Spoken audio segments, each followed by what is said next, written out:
बस बस टेंशन नहीं लेनी बस आपने, ठीक है। असल में मिक्स्ड काम है, कुछ प्रोजेक्टर का काम है, कुछ फिज़िकल काम है, ठीक है। तो थ्योरी और एमसीक्यूज़ टाइप की चीज़ें जो हैं वो हम प्रोजेक्टर के ऊपर पढ़ रहे होंगे ताकि सामने नज़र आ रहा हो, और मैं हाईलाइट भी कर रहा हूँ, सब कुछ चल रहा होगा, ठीक है। फिर एमसीक्यूज़ भी साथ ही आ जाएंगे, अब उनके प्रिंट आउट निकालना और ये करना पाना, और फिर ऑनलाइन में जो बच्चे बैठे हैं उनके लिए ज़रा मुश्किल काम हो जाएगा, ठीक है ना। चलें जी, कल हमारा क्वेश्चन चल रहा था वो कहाँ तक पहुँचा था भला?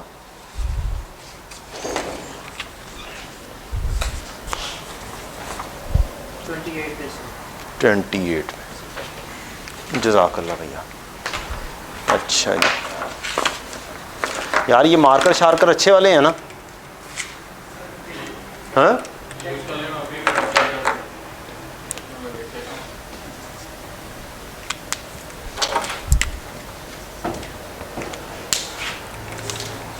ठीक लग रहा है, एक तो सही लग रहा है। और हमारा इसका सफाई करने वाला बेचारा किधर है? That is not available right now. अच्छा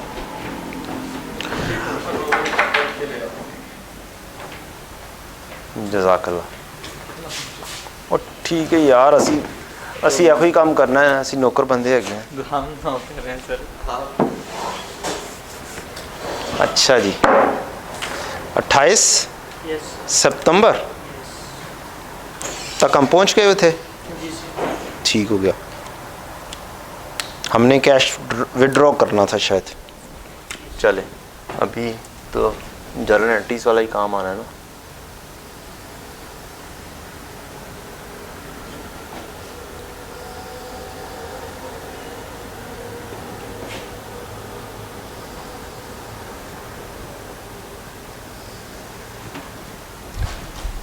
ये हो गया, एक आ जाएगा जनाब यहाँ पे।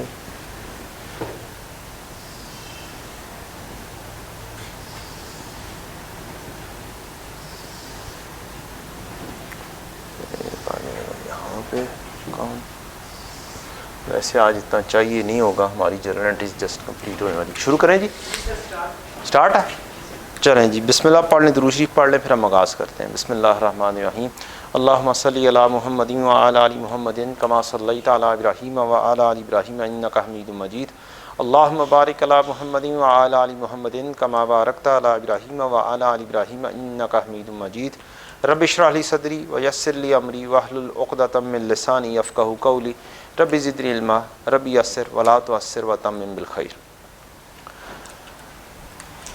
जी बच्चों, अब एक छोटी सी चीज़, कल तक जितना पढ़ाया उसमें कोई क्वेश्चन आप लोगों का? Any question till yesterday? चलें आगे बढ़ते हैं। फिर हम वो एक लंबा सा जो क्वेश्चन दिया था आपको, उसमें 26 सितंबर तक पहुंच गए हुए थे, और मिस्टर वसीम की वाइफ ने विज़िट किया था शॉप को, और ब्यूटीफुल फर्नीचर देखा था उसने, और कहा था इसे घर पहुंचाओ, ठीक। तो वो हमने घर पहुंचा दिया था, और इसको कहा था कि ये पर्सनल चीज़ है और ये ड्राइंग्स हैं। तो वहीं से दोबारा से शुरू करते हैं। 26 सितंबर को ये बन गई थी आपकी ड्राइंग्स, बिज़नेस की बढ़ गई थी, और ड्राइंग्स डेबिट, और फर्नीचर आपका चला गया था। फर्नीचर एक प्रॉपर्टी प्लांट एंड इक्विपमेंट का हिस्सा, non current asset, fixed asset, और एसेट आपका कम हो गया था, तो ये क्या हो जाएगा? क्रेडिट हो जाएगा। और था सिर्फ हमारा 4500 रुपये का, 4500। 28 सितंबर, mister Wasim withdrew cash for office expenses from bank. काम है ऑफिस एक्सपेंसेस करना, ऑफिस एक्सपेंसेस हुए नहीं है, पैसा निकला है सिर्फ बैंक से। बैंक में गए, चेक लेकर गए और पैसा निकलवाया, किस पर्पस के लिए? ऑफिस एक्सपेंसेस के लिए। अगर आगे दूसरी चीज़ होती पर्सनल एक्सपेंसेस के लिए, तो ये क्या हो जाना था कि ले गया घर, फिर वो ड्राइंग्स की तरफ चला जाना था। तो बस इतना सा फ़र्क है एक पर्सनल के लिए और दूसरी साइड पर बिजनेस के लिए या ऑफिस के लिए। ये आपका एंट्री कुछ और बनाएगी, ये एंट्री कुछ और बनाएगी। ये पर्सनल के लिए यूज़ हो गया तो ये ड्राइंग्स, ऑफिस के लिए यूज़ हुआ तो जस्ट आपका कैश बिजनेस में बढ़ गया है, बाद में खर्चे करते रहेंगे। पहला काम तो कैश होना है ना, बाद में खर्चे जाने हैं। तो पहला काम हुआ कैश आपका बढ़ गया और बैंक से पैसा आपका निकल गया और वो बैंक लेस हो गया और कैश इंक्रीज हो गया। ये अमाउंट थी हमारी 8,000 रुपया। फॉर पर्सनल एक्सपेंसेस फिर तो गया, फिर तो वो ड्राइंग्स में चला जाना था। कैश अब वो किस लिए गया, लिख दिया पर्सनल यूज के लिए। जब लिख दिया पर्सनल यूज के लिए इसका मतलब पीछे क्या रह गया, बात वो बात खत्म हो गई। फिर वो वाली चीज डायरेक्टली क्या गई घर, बजाय इसके कि मैं 2 एंट्रीज पास करूं, एक एंट्री पास करूं कैश डेबिट बैंक क्रेडिट और फिर ड्राइंग्स डेबिट और कैश क्रेडिट, तो फिर मेरी एक ही एंट्री हो जानी चाहिए ड्राइंग्स डेबिट और बैंक क्रेडिट, अदरवाइज तो 2 एंट्रीज करना पड़ेंगी। ठीक, तो लेकिन ये तो अब आना है ऑफिस में। अब ऑफिस में ये कैश विड्रॉ किया, अब इससे 8,000 से पता नहीं कितने एक्सपेंसेस पे होने हैं। कौन सा एक्सपेंस, कुछ बताया कौन सा एक्सपेंस पे किया है? कुछ नहीं बताया। तो इसका मतलब ये क्या क्या विड्रॉ हुआ है, कैश निकलवाया है। गॉट द पॉइंट बच्चों? तो ये हमारा हो गया cash, cash debit bank credit. 28 सितंबर।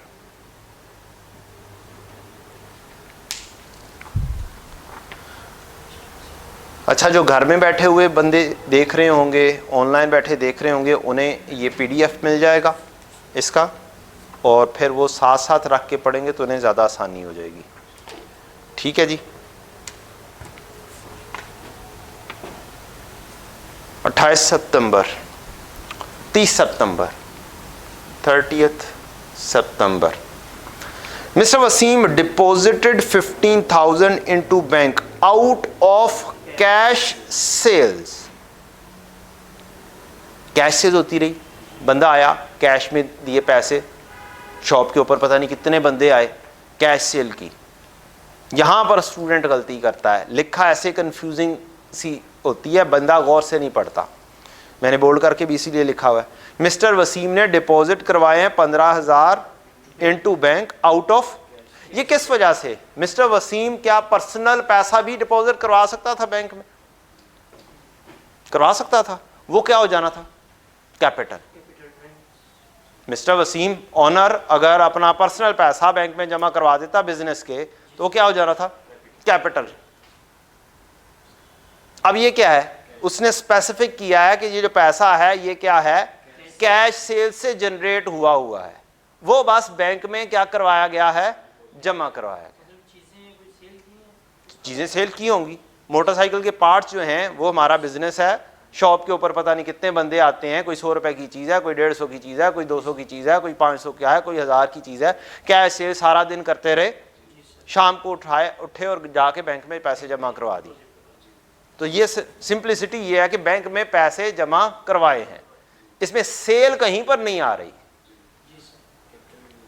इसमें कैपिटल भी नहीं आ रहा। ठीक है, इसमें सेल कहीं पर भी नहीं आ रही, ये जस्ट पैसा बैंक में जमा करवाया गया है, उसकी ट्रांजैक्शन है। तो गौर से पढ़ना असल में मकसद है। हमारे फेल होने की एक बहुत बड़ी रीज़न, चाहे वो इंट्रोडक्शन टू अकाउंटिंग हो, चाहे वो FAR 1 हो, चाहे वो FAR 2 हो, चाहे वो CMA हो, चाहे वो थ्योरेटिकल सब्जेक्ट्स हों, एक बहुत बड़ी रीज़न है गौर से ना पढ़ना। उसको ये ना समझना इसने लिखा क्या हुआ है। और हमारा एग्जामिनर बहुत अच्छा है, वो हमें बैकग्राउंड में रख के, एक लाशऊर में रख के, एक हमें ऐसा माइंड डेवलप हमारा करता है कि जिससे हम जब जॉब पर जाते हैं तो फिर हमारे अंदर एक डेवलप हो गई होती है चीज़ ऑटोमेटिकली गौर से पढ़ने की। तो बोलता नहीं है, वो एक खुद ब खुद डेवलप कर रहा है आपके अंदर एक चीज़। फेल होगा, टीचर बोलेगा गौर से पढ़ना है, बार बार ये वाली बात आएगी। और असल चीज़ है, बहुत बड़ी रीज़न गौर से ना पढ़ने की रीज़न है कि हम उस चीज़ को समझते नहीं है कि ये ट्रांजैक्शन है क्या। और हम गलत तरफ चले जाते हैं। तो गौर से पढ़ना बहुत ज़रूरी चीज़ है। 30 सितंबर mister Wasim deposited 15,000 into bank out of cash सेज हुई थी, तो आपका बैंक में पैसे जमा हुए, बैंक एक बढ़ गया बिजनेस से और बिजनेस से कैश कम हो गया। तो बैंक एक एसेट बढ़े तो डेबिट और एसेट कम हो तो क्रेडिट। 15,000, एक एसेट कम हो रहा है तो दूसरा एसेट बढ़ रहा है। 30 सितंबर भी हुआ। 2 अक्टूबर, ये वाली चीज़ हम कल समझ चुके हुए हैं, दोबारा से आ गई। या हमने received in bank 15,000 from debtor Zafar. Debtor Zafar को सेल की थी हमने एक ज़माने में 5 अगस्त को 18,000 की सेल की थी। उसमें से हमने 15,000 हमें मिला अगेंस्ट रिसीवेबल बैलेंस ऑफ 17,000। 1,000 पहले आ गया होगा कहीं पे, that is ₹2,000 discount allowed.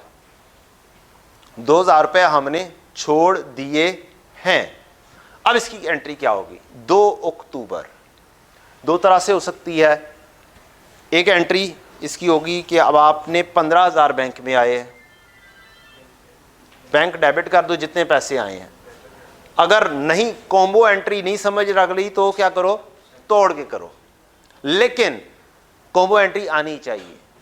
MCQs के अंदर ऑप्शन नहीं होनी कि आप तोड़ के कर लो या जोड़ के कर लो। You should know both entries. There are chances कि कहा जाए कि ये वाली एंट्री पास कर दी गई है हाफ और बाकी पास नहीं की गई, जैसे बैंक रिकंसिलिएशन में होता है कि बैंक डेबिट और डेटर जफर क्रेडिट। ये ऐसी एंट्री अक्सर औकात आपको बैंक रिकंसिलिएशन स्टेटमेंट में मिलनी है। बैंक बिजनेस में बढ़ गया 15,000 और डेटर बिजनेस से कम हो गया। अब डेटर से आया, अकाउंटेंट अक्सर औकात ये वाली एंट्री नहीं भूलता क्योंकि चेक आया हुआ है, लेकिन डिस्काउंट आउट की एंट्री भूल जाता है, उसकी एंट्री पास नहीं करता। मींस उसने इतनी एंट्री पास कर दी और छोड़ दिया ना। अब आपको बताया जाएगा कि दूसरी एंट्री पास नहीं की गई, इतना था लेकिन और उसने इतना हिस्सा पास किया। What else? बाकी का हिस्सा आता होगा तो कर सकते हो, नहीं आता होगा तो नहीं कर सकते। तो बाकी का हिस्सा है क्या कि डेटर के पैसे टोटल आने थे 17,000 रुपया, आए कितने? 15,000। इसको ऐसे भी लिखा जा सकता है full and final settlement of 17,000। Mister received in bank 15,000 from debtor Zafar against full and final settlement of 17,000, ऐसे भी लिखा जा सकता है। एक ही चीज के बात मुख्तलिफ अंदाज में की जा सकती है, वो चीज जज करनी है आपने ये लिखा क्या हुआ है और इससे क्या एंट्री बन जाएगी।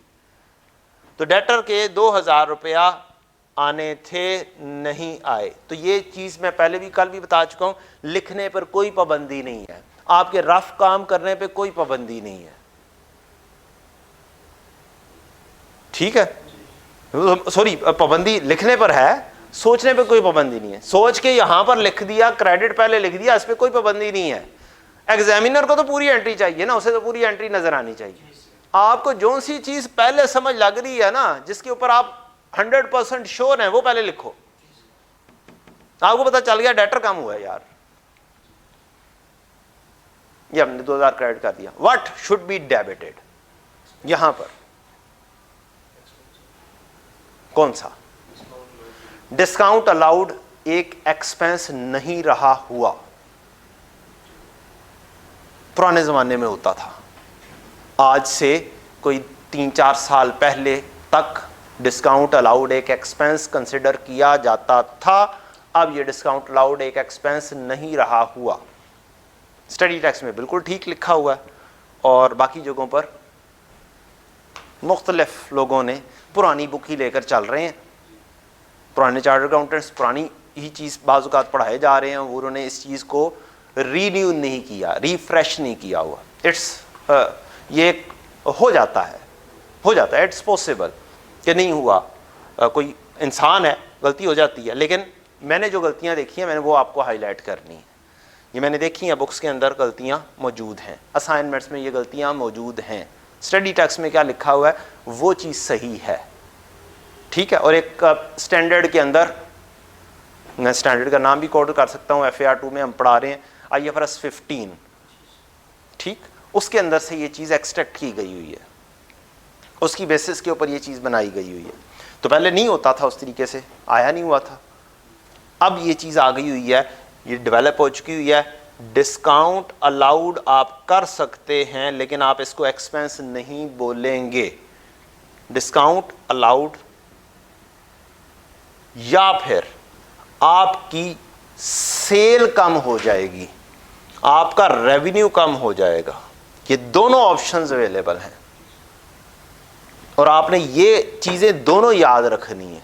आपको ये दोनों चीज़ें भी लिख कर दे सकता है, आपसे पूछ भी सकता है कि एक ऑप्शन तो यह डिस्काउंट अलाउड लिखना, what is the other option to write with. एक MCQ ऐसा भी बन सकता है, ठीक। तो हमें कॉन्सेप्ट को मुकम्मल करना है।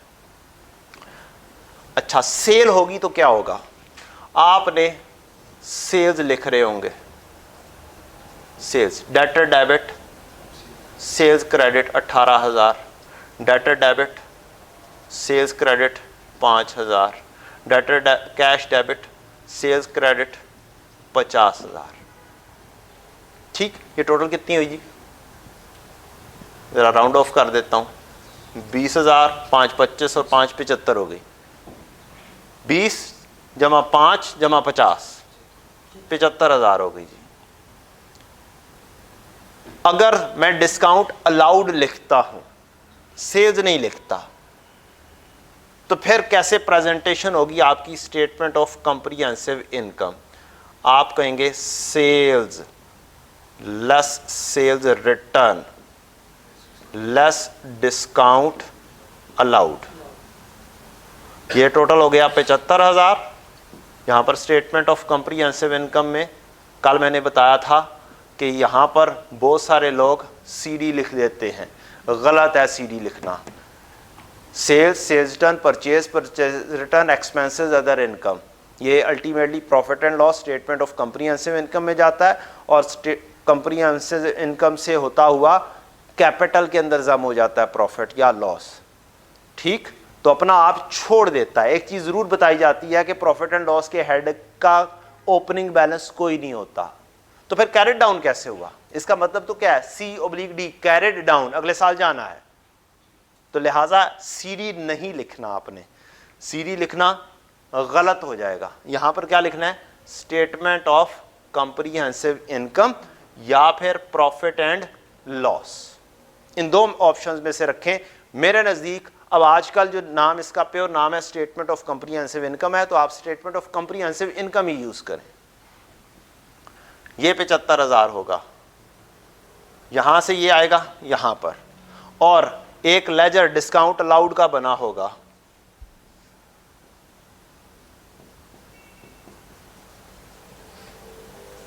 वहां पर आ रहा होगा ये 2,000, ये भी स्टेटमेंट ऑफ कॉम्प्रिहेंसिव इनकम में जाएगा और कौन सी जगह पर जाके हिट करेगा, यहां पर हिट करेगा। Now my question is this, why this is being lessed, why not added?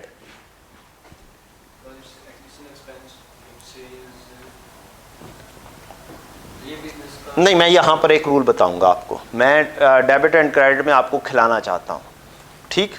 Rule, कुछ रूल्स होते हैं जिनकी बेसिस के ऊपर कुछ काम होते हैं। चले, उस रूल को समझाने के लिए मुझे 2 लेजर्स जस्ट बनवाने हैं आपको। मैं जस्ट ऐसे ही लिख दूंगा रिसीवेबल का लेजर और एक है पेएबल का लेजर। मैं आपसे 2 रूल्स बनवाऊंगा। मैंने वो रूल्स आपको इतने पक्के करवाने हैं कि आखिरी दिन के ऊपर जब हम फाइनल काउंट कर रहे हो वो आपका ऐसे चुटकी में हो जाए, ठीक है। तो रूल्स के ऊपर खेलेंगे बजाय इसके कि रट्टे के ऊपर खेला जाए। Cramming is not a good idea in accounting. Knowing the rules is a very good idea in accounting, ठीक है जी। अब आपने मुझे खुद बताना है 200, 300, 100 what is carried down.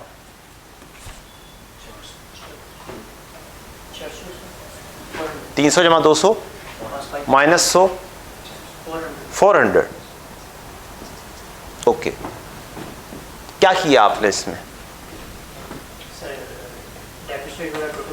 Debit side वाला टोटल किया है। इस लेजर की नेचर क्या है? डेबिट एसेट है, एसेट की नेचर डेबिट है। फर्ज कर लेता हूं ये बीडी था, ठीक है जी, ये कोई ट्रांजैक्शन थी, receivable debit sales credit cash था, फर्ज कर लेते हैं। क्या आपने इस नेचर वाली चीज के अंदर इसमें इसको ऐड किया है? ये काम किया और इसको लेस किया, तो फिर रूल लिखें, डेबिट नेचर अगर हो, नेचर क्या हो, डेबिट हो, तो उसके अंदर डेबिट ऐड होता है और क्रेडिट एंट्री लेस होती है। डेबिट में डेबिट और क्रेडिट लेस होता है। गुड हो गया जी। अब आपने अगला रूल खुद बनाना है।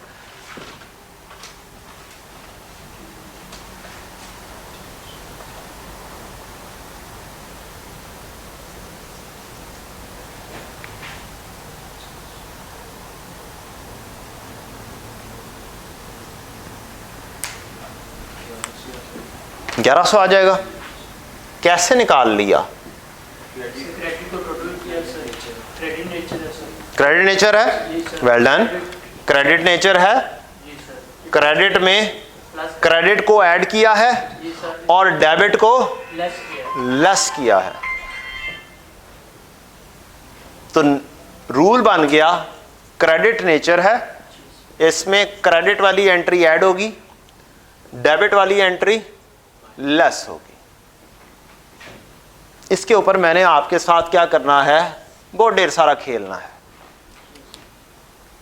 और मैंने आपको इंशाल्लाह एक दिन हो गया, दूसरे दिन से लेकर 10वें दिन तक आपको ऐसा पक्का करना है कि आप इसके ऊपर खेलने के काबिल हो जाएं, लेजर आप स्टेटमेंट फॉर्म में बनाने के काबिल हो जाएं। लाइक रिसीवेबल का लेजर 200, डेबिट में डेबिट ऐड होता है, डेबिट में क्रेडिट लेस होता है, इज इक्वल टू बैलेंस 400 आता है। क्रेडिट लेजर 400 में क्रेडिट ऐड होता है और डेबिट लेस होता है, तो बैलेंस खुद ब खुद आ जाता है। लें जी, वापस आ जाएं। रूल क्या पढ़ा था? रूल क्या पढ़ा था? ठीक हो गया। इस सेल्स की नेचर क्या है? इस सेल्स की नेचर क्या है? सेल्स रिटर्न की नेचर क्या है? सेल्स रिटर्न की नेचर क्या है? डेबिट होती है।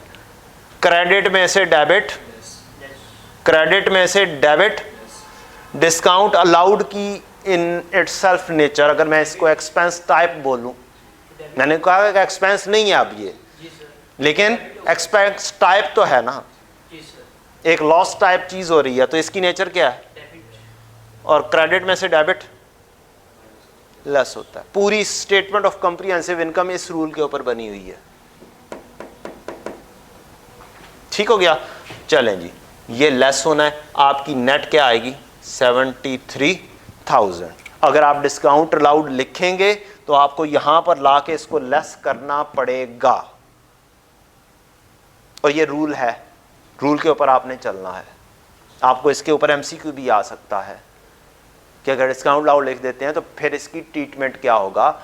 Less from sales, add in expenses, क्या करना है? ठीक है, तो क्या होगा? Less from sales, less from revenue, इसको रेवेन्यू भी बोल सकते हैं आप जी। सेल्स में से लेस होगा ना डिस्काउंट अलाउड, ठीक है ना बेटा। अच्छा, अगर मैं इसको सेल्स हिट करता हूं फिर क्या हो जाएगा?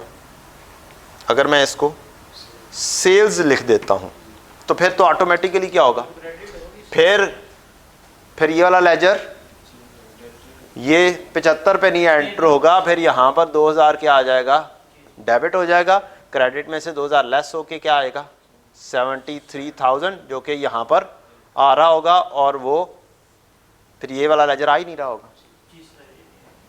कितने पे आ जाएगा फिर वो, फिर सिर्फ ये लेजर 73,000 के ऊपर आ जाएगा, और ये मौजूद ही नहीं होगा क्योंकि मैंने किसको डेबिट किया हुआ है, सेल्स को किया हुआ है। Got the point? ठीक है, इस कॉन्सेप्ट को अच्छे से पक्के से बांध लें, ये टेक्निकल किस्म का है और इसके ऊपर एमसीक्यू आ जाता होता है और आ सकता भी है।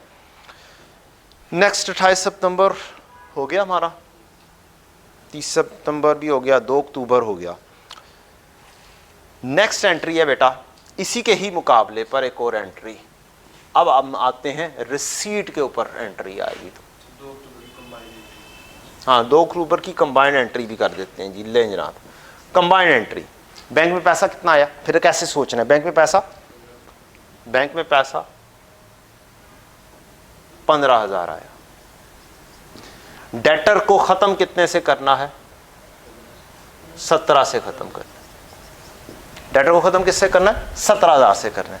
अब कुछ ना कुछ डेबिट करना पड़ेगा, 2,000, या तो डिस्काउंट लाउड को करेंगे या फिर सेल्स को करेंगे। दोनों ऑप्शंस अवेलेबल हैं, सेल्स और discount allowed. Got the point? ठीक हो गया जी। ले जनाब नेक्स्ट आगे बढ़ते हैं।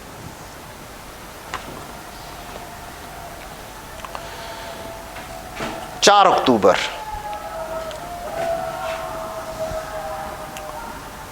4 अक्टूबर, ये भी बहुत इंपॉर्टेंट एंट्री है जी।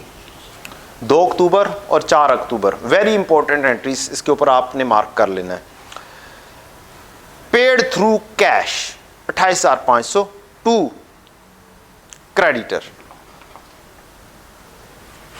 Against full settlement of 30,000। ये दूसरी वर्डिंग आ गई, दूसरी टाइप की वर्डिंग आ गई।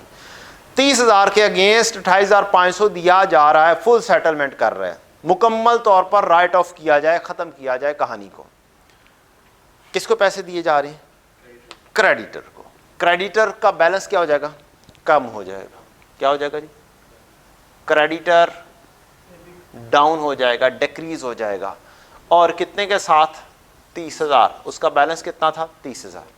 मैं पे कैश में कर रहा हूं, कैश को क्या किया, मुझे मैंने क्रेडिट किया, कितना से, 28,500 से। और मुझे क्या मिल गया, डिस्काउंट मिल गया। क्या मिल गया, डिस्काउंट मिल गया। डिस्काउंट रिसीव्ड हो गया। जिस तरह से डिस्काउंट अलाउड की ट्रीटमेंट चेंज हो गई हुई है, डिस्काउंट रिसीव्ड की भी ट्रीटमेंट चेंज है। डिस्काउंट रिसीव्ड की ट्रीटमेंट अब अदर इनकम नहीं रही हुई। तो आपको मुख्तलिफ जगहों पे लिखा हुआ मिलेगा, पुराने पास पेपर उठाकर देखेंगे, उनके सॉल्यूशंस में आपको ये अदर इनकम में मिलेगा, लेकिन वो पुरानी चीज़ है। पुराने उठाकर देखोगे, पुराने रूल्स उस वक्त जो रूल्स थे वो उनके मुताबिक था ना। अब जब रूल चेंज कर दिया गया हुआ है तो फिर हमें नया रूल फॉलो करना है। और नया रूल है कि अगर मैं डिस्काउंट रिसीव्ड लिखता हूँ, लिख सकता हूँ, तो फिर ये कैसे ट्रीट होगा, 1500। फिर ये ट्रीटमेंट होगा स्टेटमेंट ऑफ कॉम्प्रिहेंसिव इनकम में, सेल्स में से लेस करते होते हैं हम कॉस्ट ऑफ सेल्स।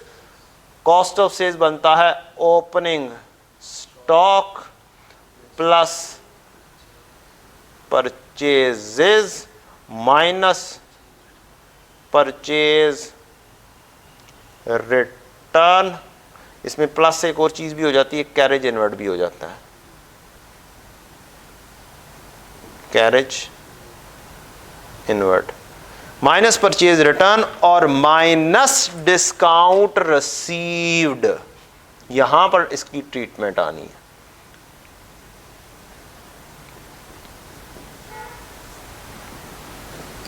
ये इनकम में नहीं जानी है, it is no more than other income. ये अदर इनकम नहीं रही हुई। तो आप कॉस्ट ऑफ सेल्स में परचेजेज जितनी भी आ रही हैं, ऐसे 1 लाख रुपए आ रही है, उसमें से ये 1500 क्या कर देंगे, लेस कर देंगे। परचेजेस की नेचर परचेजेस की नेचर डेबिट, डेबिट में डेबिट और क्रेडिट लेस होगा। परचेजेस की नेचर डेबिट, डेबिट में कैरेज इनवर्ड की नेचर डेबिट ऐड होगा। परचेज रिटर्न की नेचर क्रेडिट है, लेस होगा। ठीक है, डिस्काउंट रिसीव्ड की नेचर फिर क्या बन जाएगी, क्रेडिट बन जाएगी, और वो क्या हो जाएगा, परचेजेस में से लेस हो जाएगा। कितना, 1500।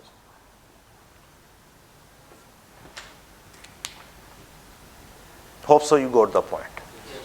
ठीक है जनाब, तो डिस्काउंट रिसीव कर सकते हैं, या फिर मैं इसको परचेजेस को ही क्या कर दूंगा, क्रेडिट कर दूंगा फौरी तौर पर। तो फिर लेजर में ही क्या हो जाएगा, नॉक ऑफ हो जाएगी चीज। लाख में से 1500 लेस करके ये बन गया 98,500, या फिर ऐसे लिखा जाएगा, या फिर आप परचेजेस का ही लेजर बना रहे होंगे तो उसके अंदर लाख रुपए इधर आ रहा है, तो ये 1500 के इधर आ जाएगा, इधर आ जाएगा, और फिर स्टेटमेंट ऑफ कॉम्प्रिहेंसिव इनकम में नेट बैलेंस ही चला जाएगा 98,500 का। ठीक है, तो ये दो ट्रीटमेंट्स हैं, डिस्काउंट रिसीव्ड, डिस्काउंट अलाउड की। Very important to no.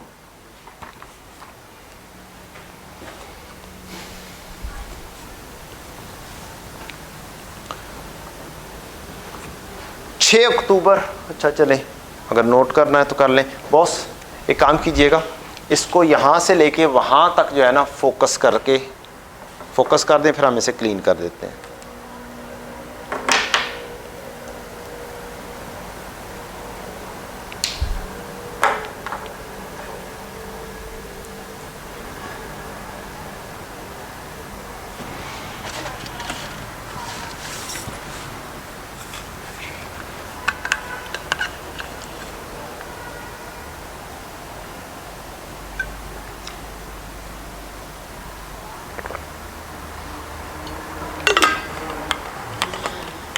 हो गया जी, ओके गुड।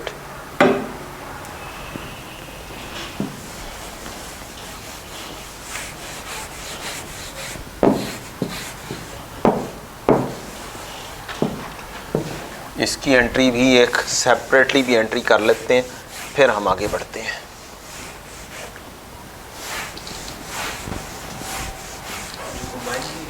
हाँ जी, ये कॉम्बो एंट्री की है, कंबाइंड एंट्री की है, इसको सेपरेट भी कर लेते हैं, फिर आगे चलते हैं।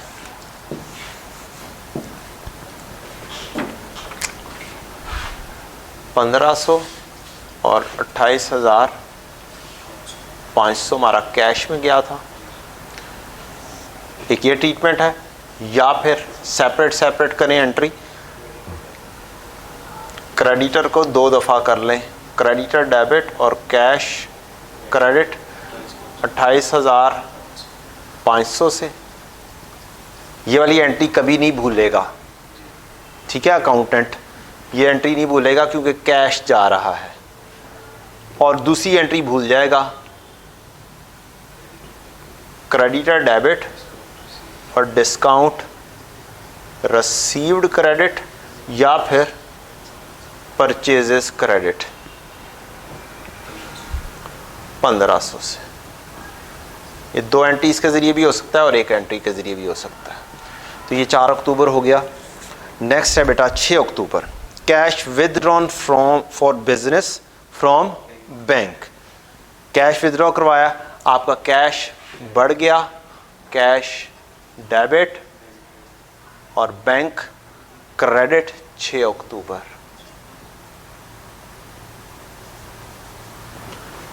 और अमाउंट है हमारी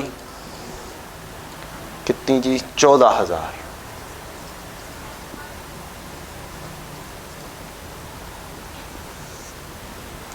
नेक्स्ट है जी cash deposited into bank, cash bank में जमा करवाया, तो इसके उलट हो जाएगा, बैंक में पैसा आ जाएगा, बैंक डेबिट, बैंक इंक्रीज और कैश डिक्रीज। अब एमसीक्यू इस तरीके से भी लिखा हुआ आता है, इंक्रीज और डिक्रीज की सूरत में 6,500। ये थी हमारी 8 अक्टूबर। Then 10 October, bank charges paid 450 for making the pay order demand draft. ये पे ऑर्डर डिमांड ड्राफ्ट क्या होता है? आपने सिक्योर करना होता है अपनी पेमेंट को, या कस्टमर सप्लायर ने सिक्योर करना होता है, तो वो चेक नहीं लेता।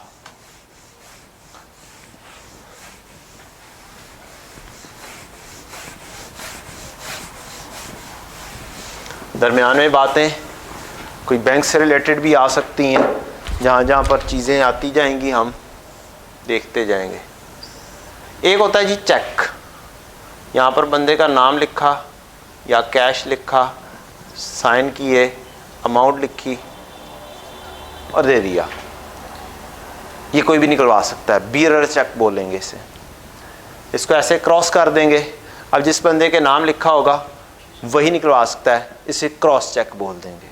Still it could B bounced, पैसे ना होंगे तो ये बाउंस हो जाएगा। तीसरी ऑप्शन होती है कि अब सप्लायर मुझे कहे कि पे ऑर्डर बनवा कर दो। इस मामले में होता यह है कि अगर मैंने चेक देना है असलम को, तो मैं पहले बैंक को पैसे पकड़ाऊंगा कि भाई ये पैसे हैं, ये असलम के नाम के ऊपर रख लो अपने पास। तो पैसा अब बैंक के पास जा चुका हुआ है, इसको बोलेंगे डिमांड ड्राफ्ट या फिर पे ऑर्डर। ये सिक्योर्ड होता है, फुली सिक्योर्ड है, ठीक है। और उसके कुछ चार्जेस बैंक लेता है। तो bank charges debit, bank charges एक एक्सपेंस है, बैंक चार्जेस डेबिट, और paid bank charges paid for making the pay order demand draft. ये वो बैंक से भी कट सकते हैं और कैश से भी हो सकता है। इसकी ऑप्शन, दोनों ऑप्शन हो सकती हैं। 10 अक्टूबर 450 रुपए। नेक्स्ट है जी collection made directly into bank by debtor. Debtor ने डायरेक्टली बैंक में पैसा जमा करवा दिया। बैंक डेबिट और डेटर क्रेडिट। बैंक में पैसा डायरेक्टली आ गया, बैंक में पैसा आ गया और डेटर से पैसा निकल गया। डेटर कम हो गया, पैसे लेने वाले कम हो गए। रिसीवेबल भी बोल सकते हैं आप, ट्रेड रिसीवेबल भी बोल सकते हैं। तो 12 अक्टूबर अमाउंट है हमारी ये 7000 की।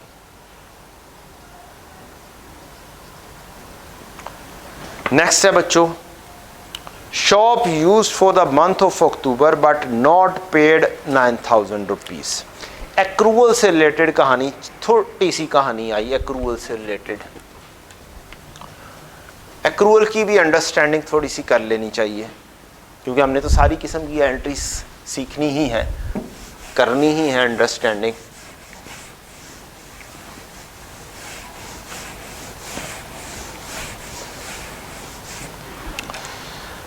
बच्चों ये जो एक्रूवल ऑफ एक्सपेंसेस है, जो एक्सपेंस पे करना है, होता क्या है, दो तरह के काम हो सकते हैं। आपका कोई भी पीरियड हो, period any period could be, period आपका मंथ भी हो सकता है, पीरियड आपका ईयर भी हो सकता है, ठीक है। नॉर्मली ईयर के तौर पे समझा जाता है, लेकिन अगर आप पीरियड को सोच लेंगे एक महीना है, तो सेम वही चीज महीने के ऊपर अप्लाई हो जाएगी, ठीक है जी। तो इस वजह से आपने कंसिडर करना है पीरियड। अगर आपने चीज को यूज कर लिया है, सर्विसेज रिसीव कर ली हुई है, तो इसका मतलब है एक्सपेंस इनकर हो चुका है। Expense incurred but not paid.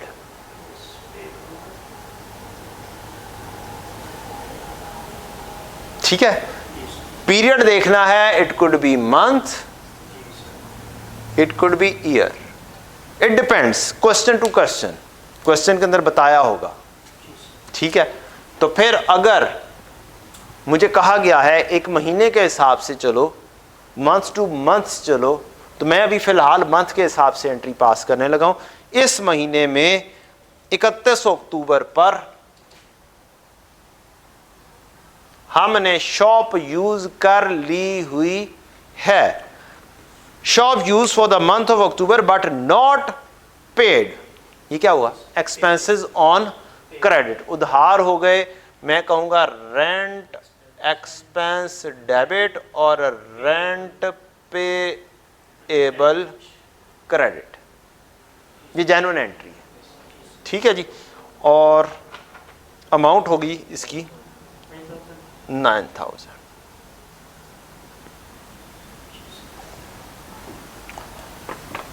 Next है जी 10 November, paid rent of October 9,000 through bank.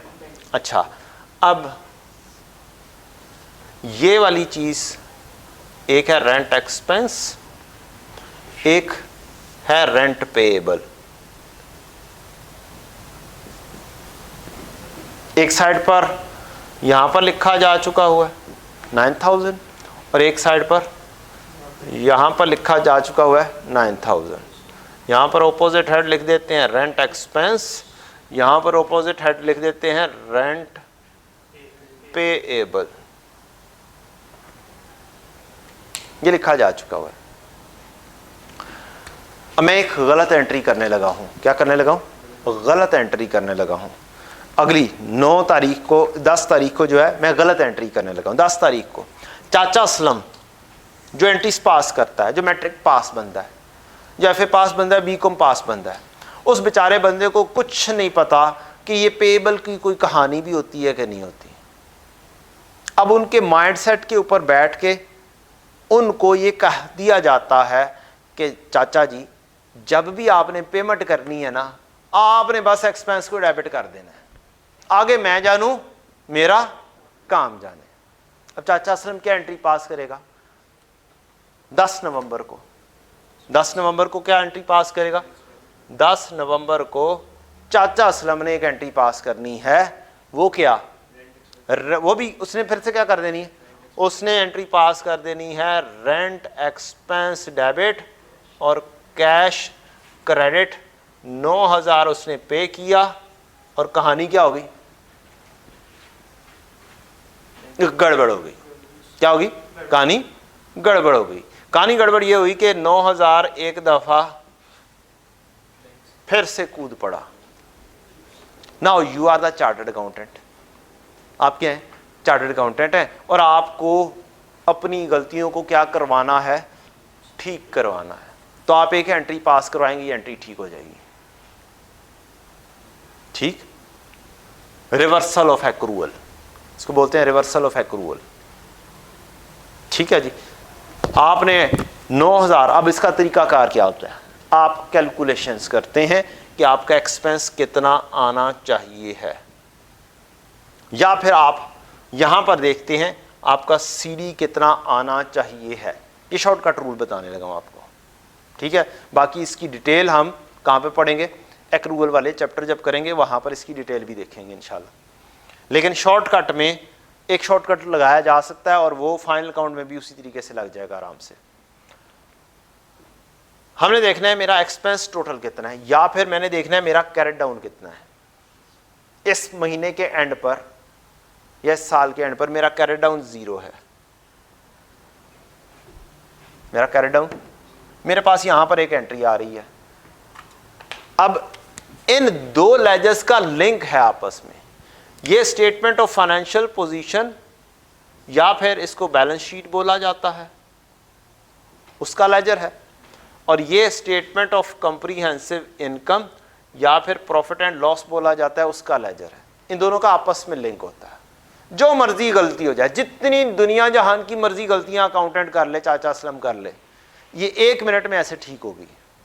या आप अपना एक्सपेंस वर्कआउट कर ले या आप अपना कैरेट डाउन वर्कआउट कर लें। इन दोनों में से कोई एक वर्कआउट कर लिया तो आपकी रेक्टिफाइंग एंट्री बन जाएगी। मैं ये वाले लेजर मैंने कर लिया कि नहीं, मेरा तो कोई भी पेएबल नहीं है, मैं सब कुछ पे कर चुका हूं। मेरी एंट्री फिर क्या बननी चाहिए? मैं यहां पर 9,000 क्या कर दूं? डेबिट, और यहां पर 9,000 क्या कर दूं? क्रेडिट। डेबिट एंड क्रेडिट पूरा करना है। ये डेबिट कर दूं, ये क्या कर दूं, क्रेडिट कर दूं, कहानी क्या हो जाएगी, खत्म हो जाएगी। ये 0 हो जाएगा, ये कितना रह जाएगा, 9,000 रह जाएगा। ठीक, मैंने ये नहीं फाइंड किया, मैंने ये फाइंड कर लिया कि मेरा एक्सपेंस कितना है 9,000, मेरे इधर कितना आ रहा है 18, कैसे बैलेंस होगा, यहां पे 9 लिखूंगा, इसको क्रेडिट कर दिया तो इसको क्या कर दूंगा, डेबिट कर दूंगा। ये सारी दुनिया जहां की गलतियों को क्या कर देगा, ठीक कर देगा और सही कर देगा। तो रेक्टिफाइंग एंट्री फिर क्या हो जाएगी, पेएबल डेबिट और expense credit. It could be reversed also, ये रिवर्सल भी हो सकती है, इसकी उलट भी एंट्री बन सकती है। या आप लोगों को लेजर देखना है, या आपको क्या करना है, लेजर देखना है कि आपका स्टेटमेंट ऑफ कॉम्प्रिहेंसिव इनकम में बैलेंस कितना आना चाहिए। Got the point. There are chances कि आप कहें कि नहीं यार, मेरा एक्सपेंस इन टोटलिटी बनना चाहिए है 21,000।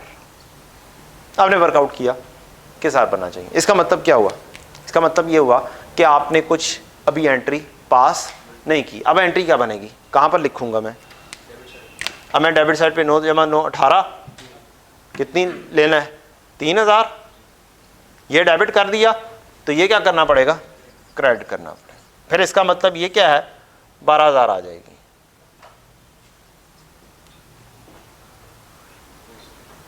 ठीक है जी, तो ये बहुत इजीली आपकी डीलिंग इस तरीके से हो जाया करेगी। समहाउ मैंने एंट्री गलत कर दी है तो फिर मैं अब क्या करूंगा, रेक्टिफाइंग एंट्री करूंगा।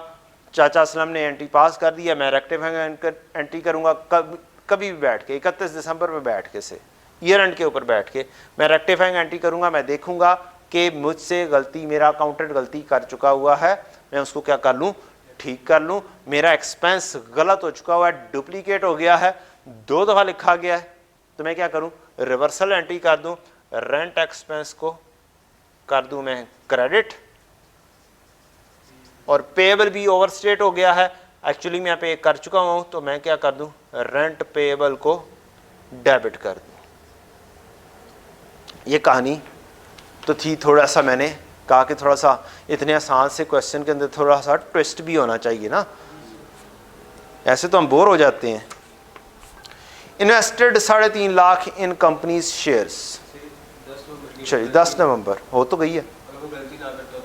अच्छा, गलती ना करता तो फिर क्या होना था, फिर आपको क्या करना चाहिए था, फिर आपको रेंट पेएबल डेबिट करना चाहिए था और कैश को क्रेडिट करना चाहिए था।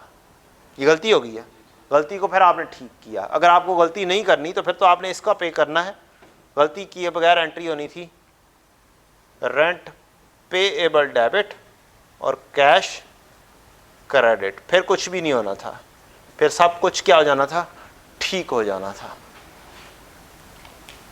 अगर गलती ना होती, कुछ ना किया होता, तो फिर चुप करके क्या कर देना था, रेंट पेएबल डेबिट और कैश। ये आपके जैसे बच्चे, कोई जो कैफ क्वालिफाइड बच्चे होंगे, कोई जो सीए फाइनल के बच्चे होंगे, अगर उनके हाथे चढ़ जाएगी एंट्री तो फिर वो सही करवा देंगे एंट्री, वो एंट्री बिल्कुल ठीक हो जाएगी।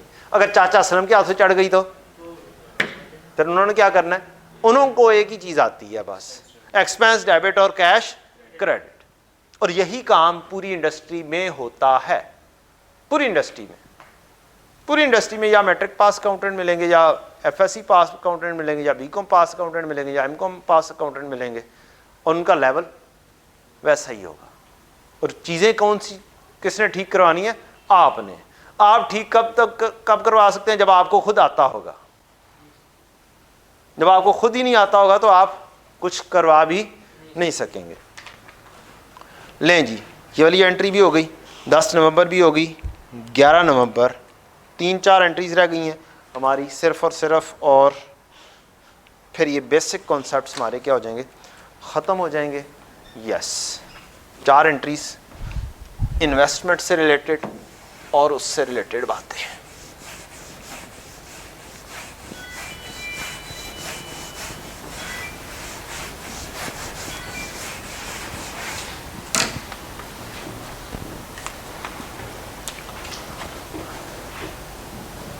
डेट है बेटा जी नेक्स्ट 11 नवंबर। इन्वेस्टेड 3,50,000 इन कंपनीज शेयर्स। मैं शेयर्स के अंदर मैंने क्या किया, इन्वेस्टमेंट कर दी, मैंने कुछ शेयर्स खरीद दिए स्टॉक एक्सचेंज से, तो मेरा एंट्री हो जाएगी इन्वेस्टमेंट इन शेयर्स। ये एक एसेट होगा, क्या होगा, ये करंट एसेट होगा, ये नॉन करंट एसेट भी हो सकता है, डिपेंड ये कंपनी की इंटेंशन क्या है, फौरी तौर पे बेच देना क्या है या फिर इसे लॉन्ग टर्म रखना है, ये इंटेंशन के ऊपर होगा, मैनेजमेंट की इंटेंशन पर। मैं फिलहाल ये सोच रहा हूँ कि ये मैनेजमेंट की इंटेंशन है, कुछ अरसे बाद क्या कर देगी, सेल कर देगी। इन्वेस्टमेंट इन शेयर्स डेबिट, और कुछ नहीं कहा हुआ, कैश कर दें, बैंक कर दें, जो मर्जी लिख दें, चल जाएगा काम। कितना किया जी हमने इन्वेस्ट, 3,50,000, ये डेबिट हो गया, ये क्या हो गया, क्रेडिट हो गया। अब टीचर आराम से लिख लेता है डेबिट एंड क्रेडिट को, नज़र आ रहा होता है। स्टूडेंट्स की ऐसी ऐसी हालत देखने को मिलती है कि वो फिर ऐसे लिख रहे होंगे, समटाइम्स ऐसा भी देखा हुआ मैंने।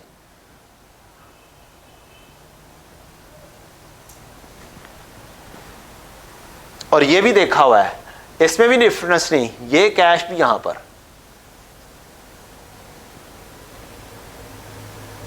तो उसके लिए बेहतरीन स्टूडेंट्स के लिए यही हल है कि वो क्या करें, ये वाला काम करें।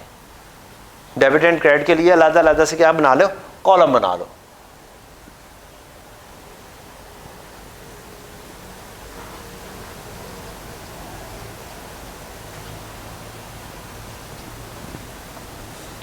अच्छा जी, earn dividend income from the companies 3200। अब शेयर्स में इन्वेस्टमेंट किया हुआ है, यहां से क्या मिला है, डिविडेंड, इसको बोलते हैं डिविडेंड इनकम। शेयर्स के ऊपर कौन सी इनकम मिलती है, डिविडेंड इनकम मिलती है।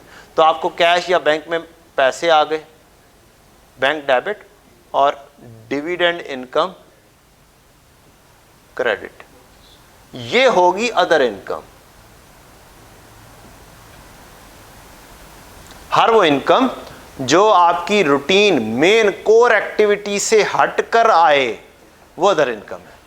कोर एक्टिविटी थी हमारे इस बिजनेस की मोटरसाइकिल के पार्ट्स का काम, उससे हटके अगर उसने मोटरसाइकिल बिकवाने में कोई कमीशन ले ली है, अदर इनकम। कोई इन्वेस्टमेंट किया, उससे कोई इनकम आ गई, अदर इनकम। बैंक डेबिट और अदर इनकम या डिविडेंड इनकम 3200 से 3,200, ये हुई 18 नवंबर को एंट्री। 30 नवंबर opened new saving account and transferred 50,000 from bank account to bank saving account. मैंने सेविंग अकाउंट खुलवाया है और अपने मेन अकाउंट से, जो कि करंट अकाउंट तस्वुर किया जाता है। अगर कुछ ना बताया हो तो क्या तस्वुर किया जाता है, बिजनेस का कौन सा अकाउंट है, करंट अकाउंट है। तो करंट अकाउंट से मैं क्या कर रहा हूं, सेविंग अकाउंट में पैसे भेज रहा हूं। तो मैं यहां पर स्पेसिफिकली लिखूंगा बैंक सेविंग अकाउंट बढ़ गया है और मेरा बैंक का अकाउंट कम हो गया है।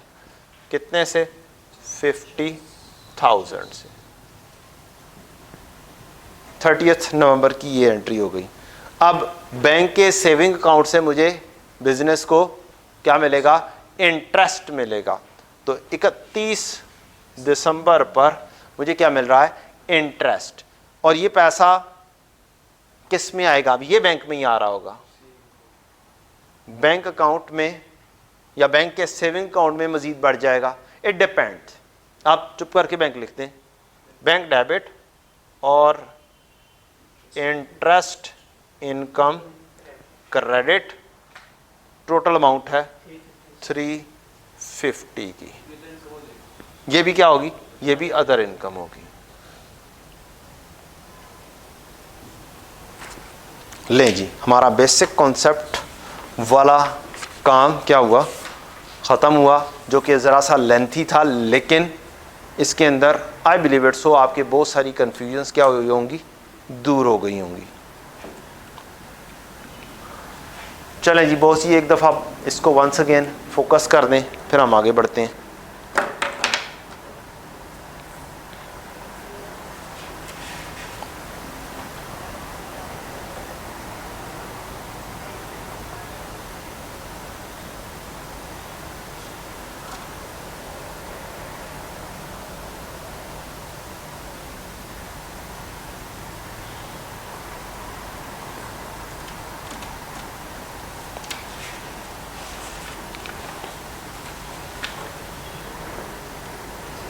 हो गया जी। चलें, अब आप इसको फ़िलहाल 1 मिनट के लिए बंद कर दें।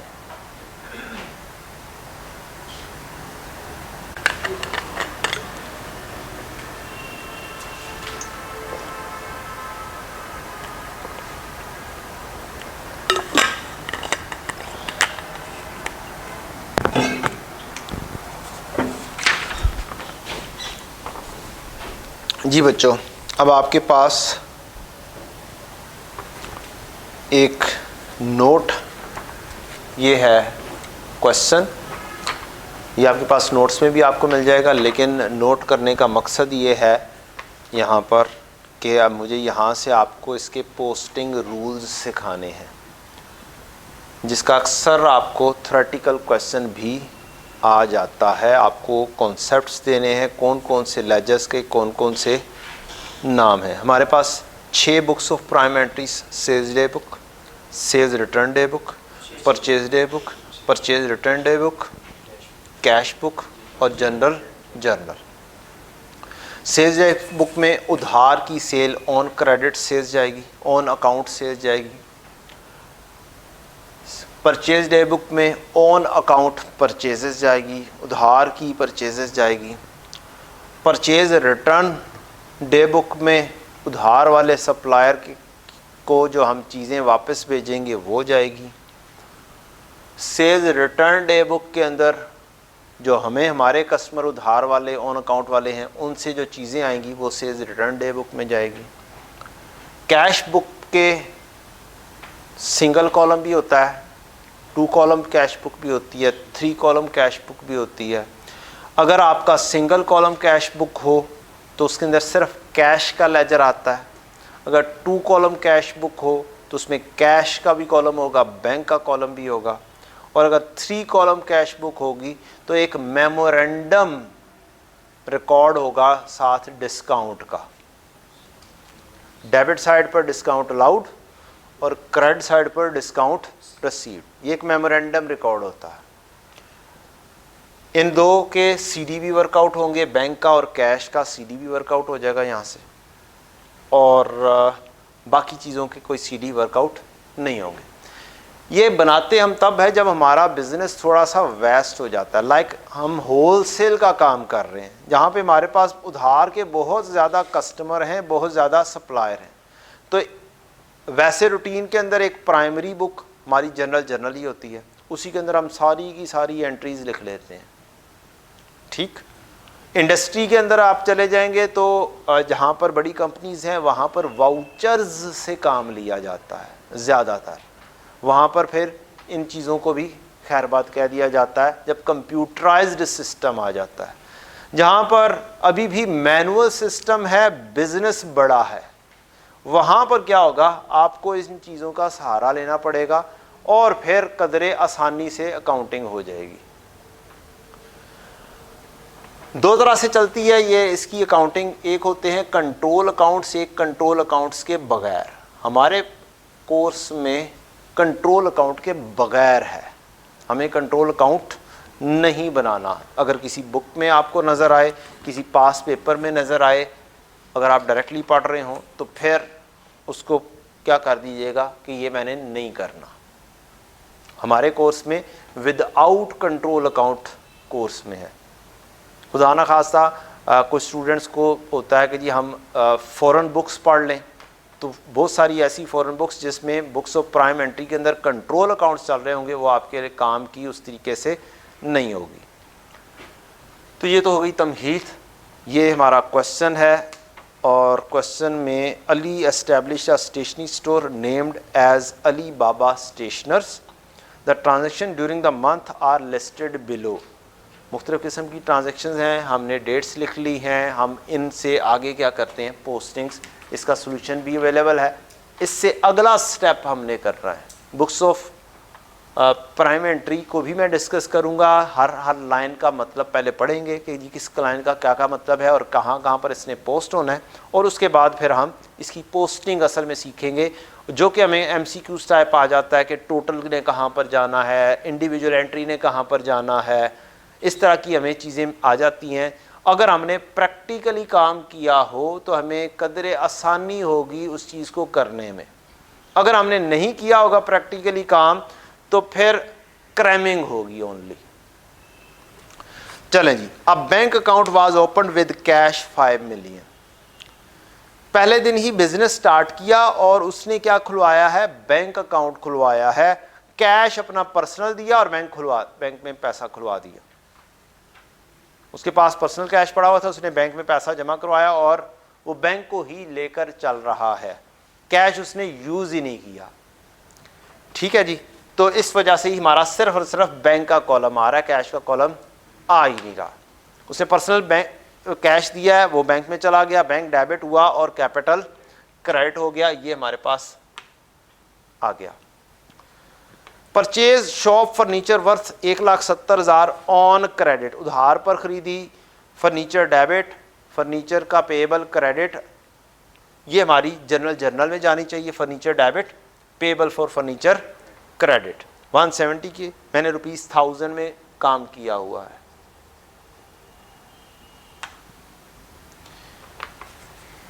तीन अगस्त, bought stationery on credit, business stationery का है, लिहाजा स्टेशनरी खरीदेंगे तो ये एक्सपेंस नहीं होगी, ये क्या होगी, परचेजेस होगी। Bought stationery on credit from the pen store, 450 ये लिखा हुआ है, pen store 450 less trade discount. Trade discount की कोई एंट्री नहीं होती, लिहाजा आपने क्या करना है, 25 को लेस कर देना है। 450 में से 25 लेस हुए तो ये 425 बन गए। आप यहां पर वर्किंग में लिख भी सकते हैं 450 माइनस 25। ट्रेड डिस्काउंट की एंट्री नहीं होती, नेट इनवॉइस की एंट्री होनी है। इनवॉइस कितने की आई होगी, मिली होगी, 425 की मिली होगी। स्कूल शॉप 2 लाख, जिसको 200 लिखेंगे हम। देन आएगी गैलेक्सी स्टेशनर 350 लिखेंगे, स्टेशनरी स्टोर 400 लिखेंगे और ऑफिस स्टोर 800 लिखेंगे। टोटल हो जाएगा 2175। Next, supplied stationery on credit, sale कर दी है उधार पर to Marjina trader. Sale day book Marjina किस तारीख को, 5 अगस्त को सेल की है। मर्जीना ट्रेडर 2 लाख मीन्स 200 लिखेंगे ₹1000 में। Qasim 550 less trade discount of 50, तो 550 माइनस 50 ये क्या हो जाएगा, 500 हो जाएगा। Chirag limited 250, Sameer 400, Hamid and company 800। यहां पर हमारा 1 तारीख पूरी हो गई, 5 अगस्त का काम खत्म हो गया।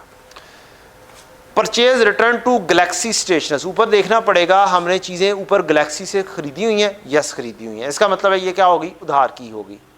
10 एंड स्टेशनरी स्टोर 40, 6 अगस्त को हमारी परचेज रिटर्न डे बुक में आ गया काम। 10, 40 और टोटल हो गया 50। 7 अगस्त को paid shop rent amounting to ₹300 paid किया है, तो पेमेंट कहां पर आनी है, पेमेंट कैश बुक में आनी है। अब मेरे पास है ही बैंक अकाउंट, मैंने कैश खुलवाया ही नहीं है, कैश में रखा ही कुछ नहीं है, तो फिर कॉलम भी सिर्फ क्या होगा, बैंक का यूज होगा। क्योंकि बैकग्राउंड में देखना पड़ता है कि ये स्टार्ट हुआ कहां से है, बिजनेस का स्टार्ट ही बैंक से हुआ है और आगे जितनी भी पेमेंट्स हैं वो कहां से हो रही होंगी, बैंक से ही हो रही होंगी। So it's a logical thing. Rent debit, bank credit 3 lakh रुपए, 300 लिखेंगे। रिकवर्ड ₹150 फ्रॉम मर्जीना ट्रेडर, ये पैसे आ गए हैं। कॉलम तो 2 कॉलम होगी, अब जरूरत ही नहीं, अब कैश है ही नहीं, तो फिर मैं क्या कर सकता हूं, फिर मैं कैश बुक बोलूंगा तो फिर बस एक ही कॉलम बैंक का बनाऊंगा, कैश बनाऊंगा ही नहीं। ठीक है, इसको आप बैंक अकाउंट भी बोल सकते हैं, इसको आप बुक्स ऑफ प्राइम एंट्री कर रहे हो तो फिर इसे कैश बुक बोलना पड़ेगा। उसका हेड मैंने जगह रखी हुई है कैश की, अगर कभी मेरा कैश आएगा तो मैं कैश में ले आऊंगा, लेकिन पूरे क्वेश्चन के अंदर कैश का जिक्र ही नहीं आया, तो फिर मैं क्या कर सकता हूं, सारी की सारी पेमेंट्स, बैंक में पैसा है तो बैंक से ही आउट कर सकता हूं। कोई दरमियान में ट्रांजैक्शन नहीं आई कि जी मैंने बैंक से पैसा निकलवाया है। तो इस वजह से मजबूरी है कि हमने क्या कॉलम यूज करना है, सिर्फ और सिर्फ बैंक का यूज करना है। रिकवर 150 फ्रॉम मर्जीना, जरा टोटलिंग कीजिएगा। 150 जमा 250 from Qasim, 200 from Chirag, 300 from Sameer, 400 from Hamid. जब हम पोस्टिंग कर रहे होंगे हम इंडिविजुअल एंट्रीज क्वेश्चन से देख लेंगे 7 अगस्त। यहाँ पर इतनी स्पेस नहीं है कि मैं सारी चीज़ों को क्या करता, लिखता, तो फिर काम मुश्किल हो जाना था। तो मैंने यहाँ पर क्या लिखा हुआ है जी, पैसे आए हैं मुख्तलिफ पर्सन से, 1300 टोटल हो गया। 7 अगस्त का टोटल 1300 हो गया। अदरवाइज आपने यहाँ पर कैश बुक के अंदर इंडिविजुअल पर्सन से लिखनी थी वैल्यूज, और फिर उनका टोटल एक 1300 ही होना था। वो आपने जस्ट सर्कल कर लेना था कि आज मुझे डेटर से इतने पैसे आए हैं। अच्छा जी, 10 August paid 3 lakh to stationery store, 290 to office store, 250 to pen store after availing early payment discount of 25। अच्छा, अब यहां पर आप एक मेमोरेंडम रिकॉर्ड बना रहे हो तो ठीक है, ना बना रहे हो तो इधर ही जाना है काम, जनरल में ही जाना है। डिस्काउंट अलाउड ने इधर ही आना है, जनरल में जाएगी ये चीज़। अच्छा जी, क्योंकि यहां पर है मेमोरेंडम रिकॉर्ड, सिर्फ समझने के लिए, आगे उसकी ट्रांजैक्शंस करनी है हम। अच्छा जी, paid 300 to stationery store, 290 pen office store, 250 to pen store after availing early payment discount. After availing early payment discount का मतलब क्या हुआ? फिर जो हमने चीज ली कि 250 पे किया है, टोटल कितना पे करना था? 275 पे करना था। अब कैश बुक की हद तक बैलेंस आ गया। यहां पर बहुत सारे आ रहे होंगे, मैंने नहीं लिखे। जब हम पोस्टिंग कर रहे होंगे हम इंडिविजुअली यहां से एंट्री देख के कर लेंगे। यहां पर स्पेसिस की वजह से हमने नहीं लिखी चीजें, तो वो इंडिविजुअली आएंगी। यहां पे हमने सिर्फ टोटल लिख लिया 840 का, और डिस्काउंट को किधर लिख दिया है? Payable debit purchases credit. हमने परचेजेस यूज करना है वर्ड। हम डिस्काउंट रिसीव्ड में कंफ्यूज अपने आप को नहीं करना चाहेंगे। जब हम लेजर बना रहे होंगे तो हम क्या करेंगे? डायरेक्टली परचेजेस कर देंगे। अगर हमारे हाथ में गेम दी जाए तो हम क्या चूज करें? हमने चूज ही क्या कर देना चाहिए यार, डायरेक्टली लेकर जाओ। फिर जरूर स्टेटमेंट ऑफ कॉम्प्रिहेंसिव इनकम के अंदर हमने खपते रहना है, फिर चुप करके लेजर के अंदर ही लेकर जाओ भाई, परचेजेस को ही क्रेडिट कर दो। Got the point? अच्छा जी, paid 60 for shop repair, 60 pay किया shop repair, repair debit, bank credit. Sold stationery on cash amount rupees 250, cash की सेल है, यहां पर आनी है कैश बुक में।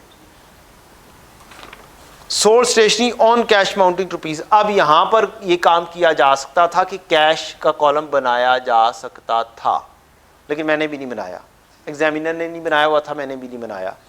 ठीक है, तो हमने यहीं पर ले लिया, 250 के बैंक में ही हमने रखना है काम। लेकिन लिया जा सकता था कि कैश सेल हुई है तो ये 250 इधर की बजाय इधर लिखी जा सकती थी बात।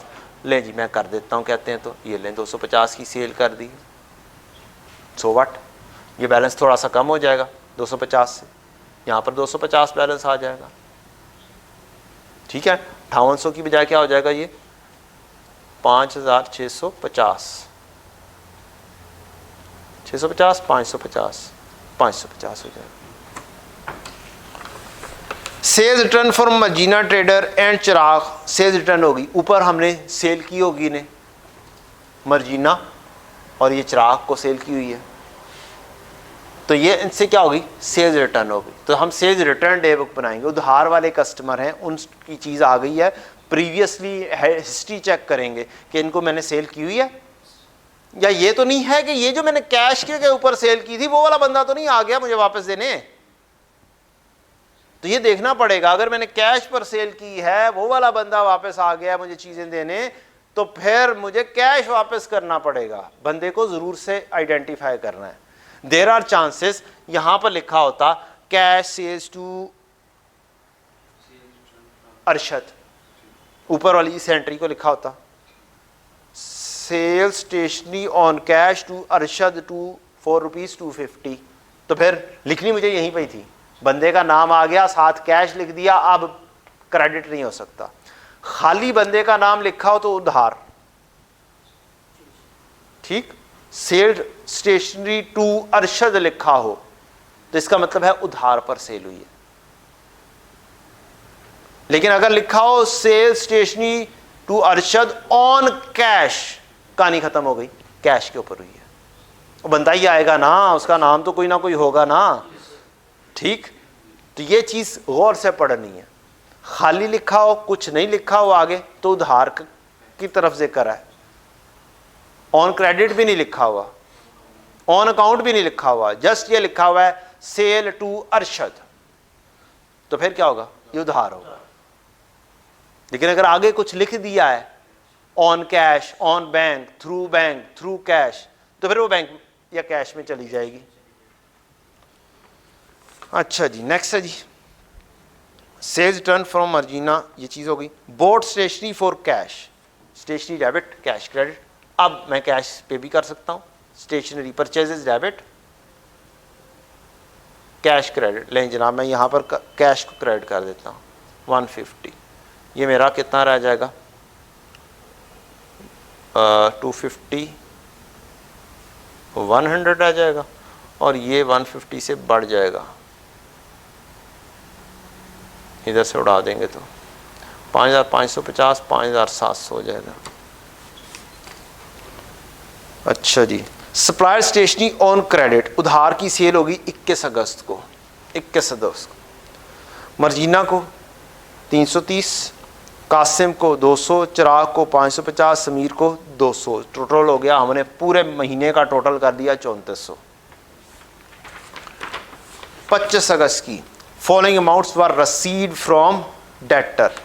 मर्जीना से 150, कासिम से 150, after allowing early payment discount of 25। Marjina से 150 आया, कासिम से भी 150 आया, और जो डिस्काउंट दिया है 25 का हमने, ये क्या हो गया, वर रिसीव्ड फ्रॉम डेटर, मीन्स मैंने डिस्काउंट अलाउ किया है। सेल्स को डेबिट कर दूंगा और डेटर को क्रेडिट कर दूंगा। ये मेरे पास आ गया, रेवेन्यू को डेबिट या सेल्स को डेबिट और कासिम को 25 के साथ क्रेडिट। आगे आता है Chirag limited 300, after allowing early payment discount of 50, revenue debit, receivable Chirag credit. एक ही दिन थे, मैंने एक ही दिन में कॉम्बो एंट्री कर दी, कंबाइंड एंट्री कर दी। जोन जोन सी चीज जिधर जिधर जानी चाहिए थी उधर उधर हम लेकर चले गए हैं। अब कहानी असल शुरू होती है, अब एमसीक्यूज से रिलेटेड। एक तो कहानी आपको मिलेगी एमसीक्यूज की, ये जो सारी चीजें पड़ी हैं इनमें वो पूछेगा ये सेल्स डे बुक में जानी चाहिए, ये परचेज डे बुक में जानी चाहिए, सेल्स रिटर्न डे बुक में जानी चाहिए, परचेज डे बुक में जानी चाहिए। तो ट्रांजैक्शन पढ़कर आपको पता होना चाहिए कहां पर जानी है, ठीक। अब ये वाली जो ट्रांजैक्शन है ये कॉम्बो ट्रांजैक्शन है, इसका कुछ हिस्सा जाना है कैश बुक में और कुछ हिस्सा जाना है इसका जर्नल में।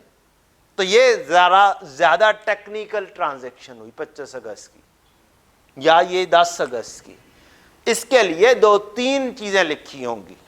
इसके लिए लिखा होगा कि डिस्काउंट वाली चीज जर्नल में और बाकी कैश बुक में, ठीक।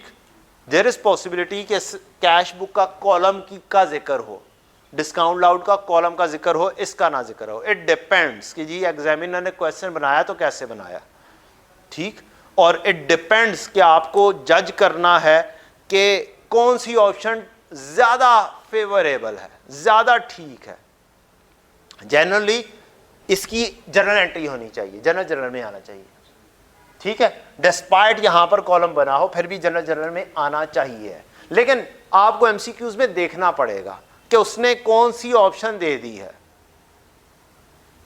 ठीक, तो इस चीज को आपने ज़हन में रखना है। असल चीज है रूल, आपको मेन रूल पता हो तो आगे आप चल सकते हैं। तो ट्रांजैक्शंस पढ़ी, कुछ ट्रांजैक्शन जो पे उधार की थी इधर गई ट्रेड डिस्काउंट को गायब करके। अब दो चीजें आती हैं, एक होती है लिस्ट प्राइस। लिस्ट प्राइस में से ट्रेड डिस्काउंट लेस होता है तो इनवॉइस वैल्यू आती है। अगर लिखा होता इनवॉइस वैल्यू 425 है, at invoice value 425 and we have obtained 25 discount. अब इनवॉइस वैल्यू अगर लिख देता तो फिर दोबारा से डिस्काउंट लेस नहीं होना था। तो इस तरह का एक एमसीक्यू भी बन सकता है कि आपको बोले कि इनवॉइस वैल्यू इतनी है तो इनवॉइस नेट की बनती है, मुझे बनाकर जो बिल बनाकर देगा उसमें से ट्रेड डिस्काउंट लेस कर देगा। Got the point? जो लिस्ट, एक लिस्ट प्राइस है उसमें से लेस कर दिया। आप दुकानदार के पास भी जाते हैं कि भैया ये जो एलईडी लाइट है ये खरीदनी है, वो कहता 500 रुपए की है। अगर स्टूडेंट बंदा हूँ डिस्काउंट दो। अच्छा यार चलो तुम 480 दे देना। ये भी क्या डिस्काउंट हुआ जी, 20 रुपए। चल यार तू 40 रुपए डिस्काउंट में दे देता हूँ, 460 दे दो। आपने कहा अच्छा यार चलो यार 450 लें, बात ख़त्म करें। अब बिल बना दें जी। अब बिल कितने का बना के देगा? 450 का। अब ये बिल है इनवॉइस, बिल या इनवॉइस का लिखा हो तो ये क्या है? अगर ये लिखा होता यहां पर तो फिर मसला हो जाना था। एक स्टूडेंट ने टिक करना है 425 में से 25 लेस करके 400। एक ऑप्शन आ रही होगी 400, एक ऑप्शन आ रही होगी 425, एक हो सकता है ऑप्शन आ रही हो 450। ठीक, तो आपने सोचना है कि सही वाली ऑप्शन है कौन सी। ठीक, तो लॉजिकली चीज देखी होगी तो ही आगे चल सकते हैं, अदरवाइज बात नहीं बननी। ये हो गई सेल्स डे बुक हो गई, परचेज डे बुक हो गई। अब अगली कहानी, इन्होंने पोस्ट होना है तो कैसे पोस्ट होना है? एक होंगे जनरल लेजर, इनका दूसरा नाम है नॉमिनल लेजर्स। नॉमिनल लेजर्स तमाम किस्म के लेजर्स, एसेट्स, लायबिलिटीज, इक्विटी से related capital, drawings, sales, sales return, purchase, purchase return, expenses, other income, सब लेजर्स बनने हैं यहां पे। एसेट्स में से सिर्फ और सिर्फ रिसीवेबल के लेजर अलग जाएंगे और लायबिलिटीज में से जो क्रेडिटर्स हैं उधार के, सिर्फ क्रेडिटर्स, सारे पेएबल नहीं, ये वाला पेएबल नहीं, ये डायरेक्टली इधर जाएगा। ओनली उधार वाले सप्लायर मींस क्रेडिटर, उधार वाले customers means debtor only, other receivables नहीं जाने। ठीक है, मैंने उधार पर फिक्स एसेट बेच दिया, वो नहीं जाएगा, वो उधर नहीं जाना उन दूसरे लेजर्स में। ओनली डेटर एंड क्रेडिटर के लेजर। अब यहां पर एक और परेशानी, अब इनका नाम क्या है? इनका नाम है, एक का नाम है रिसीवेबल लेजर। क्या है जी? Receivable laser. और इनका एक और एक पुट्ठा सा नाम भी है, सब्सिडी लेजर्स तो बोल देते हैं। जो एग्जामिनेशन के अंदर पूछा जाना है वो है, इसका नाम सेल्स लेजर।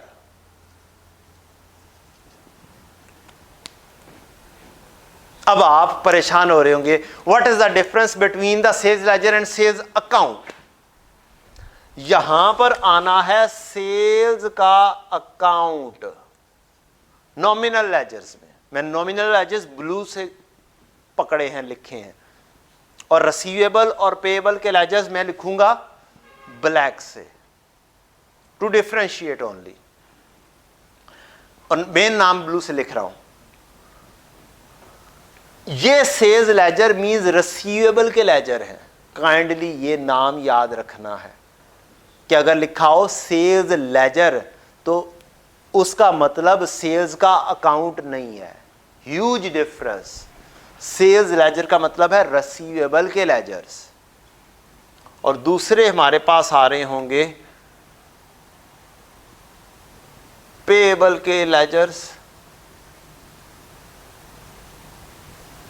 या फिर इनको परचेज लेजर भी बोल देते हैं। और यहां पर एक आ रहा होगा purchase account. Be conscious word के ऊपर, यहां पर है एमसीक्यूज की कहानी। यहां पर अगर होता ना नॉर्मल अंदाज में, तो मैं भी ये चीज आपको पिन पॉइंट बहुत जोर जोर से ना कर रहा होता। होना चाहिए था, बुक्स ऑफ प्राइम एंट्री में होना चाहिए, क्योंकि यही चीज क्या होती है, कंफ्यूज होती है कि इसका मतलब क्या है। लें जी, अब पहले बनाते हैं क्या चीज, नॉमिनल लेजर्स। नॉमिनल लेजर्स में ये टोटल उठाना है पूरे महीने का टोटल, और परचेजेस क्या कर देनी है, डेबिट कर देनी है 2175। ब्लू से कर देते हैं जी, 2175 2175, ये डेबिट हो गए। अब करना है क्रेडिट कुछ आपने। परचेजेस में ये 5 बंदे आ रहे हैं पेएबल के लेजर में जिसने जाने हैं, ठीक है। इनकी इंडिविजुअल एंट्री ने उठना है, क्योंकि इनका हिसाब किताब भी तो रखना है ना। इसकी 425 ने उठना है और जाना है परचेज के लेजर में जाना जी, परचेज के लेजर जी, ये आ गए पेएबल के लेजर। पहले बंदे का नाम है पेन स्टोर,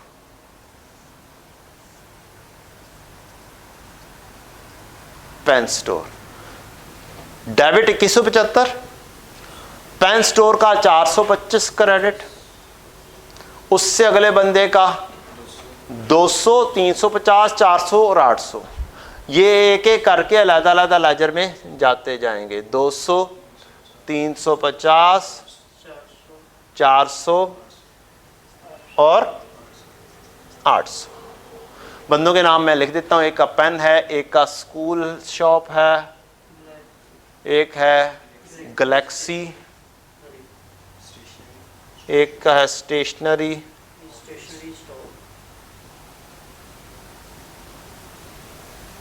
और फिर आखिरी है ऑफिस स्टोर, ऑफिस स्टोर। लें जी, क्या मेरा डेबिट एंड क्रेडिट पूरा हो गया? किताबों में नॉमिनल लेजर्स और रिसीवेबल और पेएबल, पेएबल के लेजर्स में मेरा डेबिट एंड क्रेडिट क्या हो गया? पूरा हो गया। इस तरीके से पूरा होना है। सेल्स डे बुक में मैं एक पूरे महीने की ट्रांजैक्शन उठाऊंगा 3400। ये पूरे महीने की भी उठाई जा सकती है, depend on the transactions, number of transactions. It could B, आप वीकली रख लें, बिजनेस टू बिजनेस कहा जा सकता है। अगर बहुत ज़्यादा ट्रांजैक्शन है तो डेली भी शायद किया जा सकता हो कंट्रोल रखने के लिए, लेकिन months is the best thing. इधर रिकॉर्ड हो रहा है ना सारा काम, तो महीने का टोटल लगा लेंगे तो एक महीने का टोटल यहां पर लिखना ज़्यादा आसान है। सेल्स के अकाउंट के अंदर क्रेडिट कर देना है 3400, यहां पर बस कर दो रिसीवेबल, यहां पर कर दो पेएबल। ये क्रेडिट हो गया। अब सारे के सारे रिसीवेबल के लेजर या सेल्स के लेजर, सेल्स की वजह से जनरेट हो रहे हैं ना ये लेजर, इस वजह से इसका नाम है सेल्स लेजर। अब बंदों के नाम बहुत सारे हैं, ठीक है जी। मैं लिखता जाऊंगा यहां तक, एक डेट तक बंदे पूरे करेंगे। पहले 200, 500, 250, 400, 800। पहला 200, नहीं खैर उसको जगह छोड़ दी है मैंने। 200, 500, 250 और 400। बंदों के नाम मर्जीना, कासिम,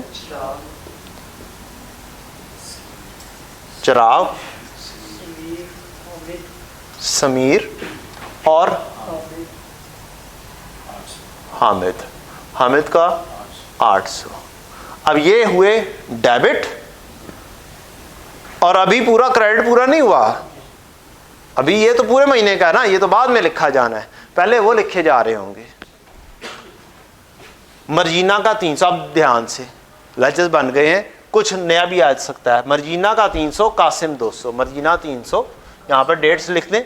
डेट थी इसकी पहले की 5 अगस्त, 5 अगस्त, 5 अगस्त, 5 अगस्त, 5 अगस्त और ये 5 अगस्त को। अब मर्जीना को दोबारा से सेल हुई है किस तारीख को? 8 अगस्त, 21 अगस्त। कितनी है जी? मर्जीना 300, कासिम 200, चिराग 550, समीर की 200 और बस। अब आपका ये डेबिट हुआ और ये क्या हो गया? ये क्रेडिट हो गया। आपका डेबिट क्रेडिट क्या हो गया? पूरा। अब आपको एमसीक्यू आएगा कि जनाब ये गैलेक्सी का सेल डे बुक की इंडिविजुअल एंट्री कहां पर जाकर पोस्ट होगी? से परचेजेस की स्कूल शॉप एक बंदा है जो, ये कहां पे जाके इंडिविजुअल एंट्री परचेज लेजर में होगी। ये परचेज लेजर है या पेबल के लेजर से, दोनों बोला जा सकता है, तो इस चीज का ख्याल रखना है खुदारा। और टोटल का पूछा जा सकता है कि टोटल कहां पर जाकर पोस्ट होगा? परचेज अकाउंट में होगा। अगली चीज पूछी जा सकती है लेफ्ट साइड पर, राइट साइड पर। एक चीज लिखी होगी लेफ्ट साइड पर, एक चीज लिखी होगी राइट साइड पर, या एक चीज लिखी होगी डेबिट में, एक चीज लिखी होगी क्रेडिट में। यही चीज इंडिविजुअल लेजर्स में भी होगी, या तो लेफ्ट साइड पर और राइट साइड पर। तो ये आपने पहले एंट्री सोचनी है, एंट्री नॉर्मल अंदाज में सोचनी है कि मैं परचेज डे बुक कर रहा हूं तो परचेजेस डेबिट और क्रेडिटर क्रेडिट होते हैं। जब क्रेडिटर क्रेडिट होते हैं तो इसका मतलब अब आपने जस्ट ये जज करना है कि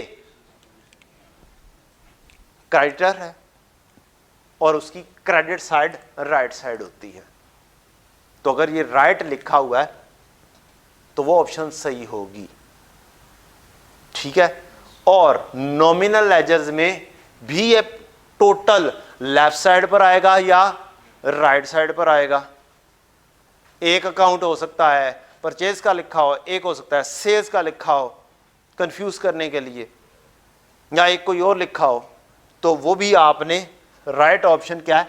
लेफ्ट साइड पर आपने एंट्री सोचनी है, डेबिट क्रेडिट और क्रेडिट परचेजेस डेबिट और क्रेडिटर क्रेडिट। परचेजेस डेबिट है तो इसने इधर आना है लेफ्ट साइड पर, और क्रेडिटर क्रेडिट साइड पर जा रहे हैं तो उसने आना है इस साइड पर। ले जी, ये वाली कहानी हो गई हमारी मुकम्मल। सेल्स भी हो गई। Purchase return day book. अब यहां पर एक बनेगा PR stands for purchase return.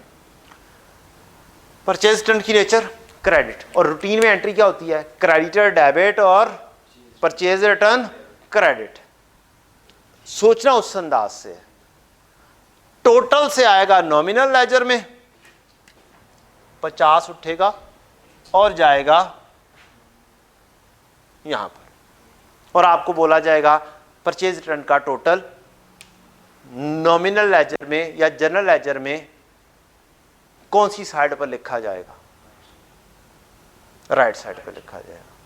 तो आपने एंट्री से सोचना है। डेबिट एंड क्रेडिट को इधर उधर नहीं होने देना। डेबिट और credit, debit left side, credit right side. इस चीज को जहन में बिठाओ डेबिट एंड क्रेडिट की सूरत में, क्योंकि debit and credit is final thing.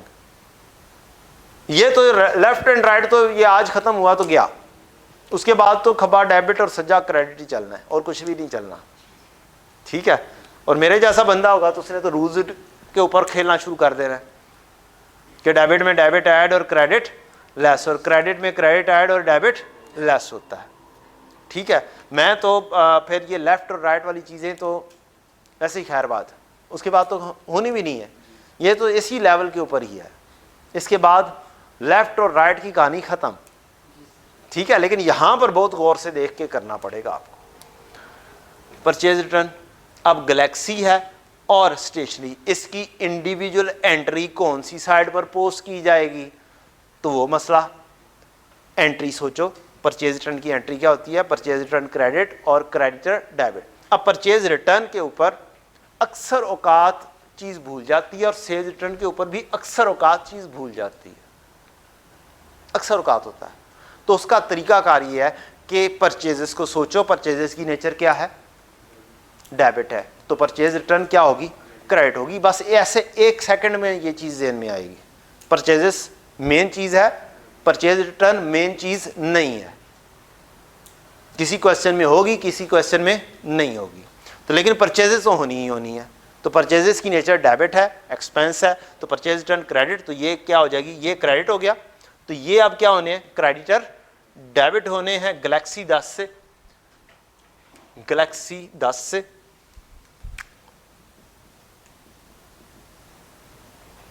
और स्टेशनरी 40 से। डेट मैं फिलहाल नहीं लिख रहा, मैं ज़्यादा फोकस किसके ऊपर कर रहा हूँ, ये लेफ्ट साइड और राइट साइड के ऊपर। ये अब कौन सी साइड पर जाना है, लेफ्ट साइड पर जाना है। एंट्री सोचोगे, एंट्री सोच के आपने देखना है, लेकिन ये ज़हन में रखना है इंडिविजुअल एंट्रीज ने जाना है इधर इन दोनों किस्म में, और टोटल ने जाना है नॉमिनल लेजर्स में। Sales return day book 55, sales की नेचर क्रेडिट, तो सेल्स रिटर्न की नेचर डेबिट, तो सेल्स रिटर्न यहां पर आओगे S.R सेल्स रिटर्न, ये किधर जाएगी, इसका टोटल लेफ्ट साइड पर डेबिट साइड पर चला जाएगा, और रिसीवेबल या डेटर क्रेडिट हो जाएंगे। और इंडिविजुअली जाने हैं अब मर्जीना 25 और चिराग 30, मर्जीना 25 चिराग 30 सेल्स रिटर्न।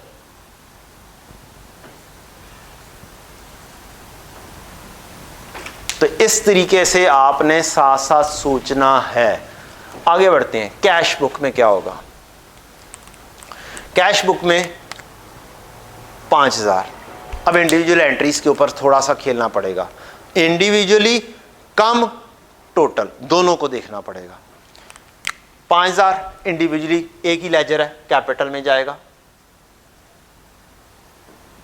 इसका डेबिट हो चुका हुआ है। देयर इज अ पॉसिबिलिटी कि इसको आप कैश का भी एक लेजर बना दें या बैंक का एक लेजर बना दें। There is a possibility, possible है, लेकिन कैसे पॉसिबल है, टक करके टोटल पूरा महीना 7150, कहानी खत्म, ये डेबिट हो गया। अब बाकी सारी चीजें क्या होनी है, क्रेडिट होनी है। अब देखना है इंडिविजुअली कहां कहां पर क्रेडिट होनी है, लेजर तो बनाने हैं ना, तो एक टोटल से कर लेते हैं, एक महीने की एक एंट्री आनी है ना, तो कम से कम लेजर तो एक अच्छे फॉर्म में आएंगे। ठीक, 5000 क्रेडिट, अब सारे क्रेडिट उठाने हैं। ये डिटेल है, एक्चुअली में आपने कैश बुक में एक लंबी डिटेल बनाई होगी। ठीक है, वो हम क्वेश्चन से देखते हैं, लंबी डिटेल कौन सी है और किस तारीख में है, वो आप भी क्वेश्चन से देखेंगे बच्चे घर में बैठे हुए। 1300 की एक डिटेल है, 7 अगस्त जनरली, ये पूरी डिटेल यहाँ पर लिखी होगी, और वो इंडिविजुअल एंट्रीज ने कहाँ पर जाना है, इंडिविजुअल जगह पे जाना है। Got the point. अच्छा जी, ये थी 7 अगस्त। 7 अगस्त को जी रिकवर्ड 150 रुपया मर्जीना से आया, मर्जीना कैश या बैंक, बैंक 150 मर्जीना से। अब ये इसका भी पूछा जा सकता है, कैश बुक की ये वाली एंट्री आ रही है, ये अब कौन सी जगह पर पोस्ट की जाएगी। अब लाजमी नहीं है सिर्फ और सिर्फ आपको एक ही ऑप्शन दी जाए, एक ही ऑप्शन के साथ आपको 3-4 ऑप्शन दी जा सकती हैं। मींस ये सिर्फ ये 7 अगस्त की ट्रांजैक्शन, रिकवर्ड 150 फ्रॉम मर्जीना, ये बुक्स ऑफ प्राइम एंट्री में किस में लिखी जाएगी और फिर पोस्ट होते हुए कहां पर लिखी जाएगी, लेफ्ट साइड पे, राइट साइड पे, कहां पर? तो इसका फिर क्या आंसर होगा? कैश बुक में लेफ्ट साइड पर लिखी जाएगी, बुक्स ऑफ प्राइम एंट्री में, बुक्स ऑफ प्राइम एंट्री में एक कॉलम बना होगा कैश बुक, ये आ गया। उसके बाद ये पोस्टिंग होनी है कहां पर? इंडिविजुअल लेजर्स में। कौन से लेजर में? सेल्स के लेजर में, परचेज नहीं, हाँ दिमाग खोल के, ठीक है जी। ये सेल्स के लेजर या रिसीवेबल के लेजर में कौन सी साइड पर? क्रेडिट साइड पर या राइट साइड पर? तो ये एक ही एंट्री के अंदर 3-3 कॉलम बनाकर आपको दिया जा सकता है काम। आई डोंट नो, मैंने तो आपको एक वैस्ट चीज बतानी है कि ये भी पॉसिबिलिटी है, ये भी पॉसिबिलिटी है, ये भी पॉसिबिलिटी है। तो बैंक 150 के साथ हो गया क्रेडिट, 250 के साथ कासिम क्रेडिट बैंक, और चिराग कितने के साथ? 200 के साथ, चिराग 200 के साथ। नेक्स्ट समीर 300,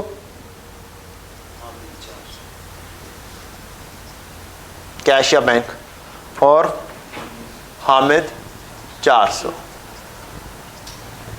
ये हमारी एंट्रीज आ गई 7 अगस्त की। उसके बाद अब ये सारी की सारी एंट्रीज यहाँ पर लिखी गई होंगी बच्चों, इंडिविजुअल एंट्रीज लिखी गई होंगी। उन इंडिविजुअल एंट्री से, ये इधर नजर आ रहा है बॉस, इंडिविजुअल एंट्री से टोटल किधर जाएगा? ठक कर किधर, और इंडिविजुअल एंट्रीज किधर जाएंगी? रेलेवेंट लेजर्स में। अगर वो रिसीवेबल का लेजर आ जाएगा इधर भाग जाएगा, अगर वो कैपिटल का लेजर आ जाएगा इधर भाग जाएगा, नॉमिनल लेजर में। ठीक है, अब देखना पड़ेगा ये दरमियान में कोई रिसीवेबल और पेएबल का लेजर ना हो, तो फिर इधर उधर, बाकी सब कुछ किधर किधर? नॉमिनल लेजर, जनरल लेजर में। बस आपने ध्यान रखना है एक रिसीवेबल का और एक पेएबल का। रिसीवेबल और पेएबल में भी कौन से जो इनसे रिलेट करते हैं? परचेज और सेल से रिलेट करने वाले डेटर और क्रेडिटर के रिसीवेबल पेएबल होने चाहिए। ये वाले नहीं, ये वाला नहीं, ये वाला, ये वाला नहीं, ये भी पेएबल है, लेकिन इस पेएबल ने डायरेक्टली यहां पर आके हिट करना है। पेएबल फॉर फर्नीचर, इसने नॉमिनल लेजर्स में आना है, इसने नहीं इधर भागना उधर। Got the point? ठीक हो गया। अच्छा जी, नेक्स्ट एंट्री है जी हमारी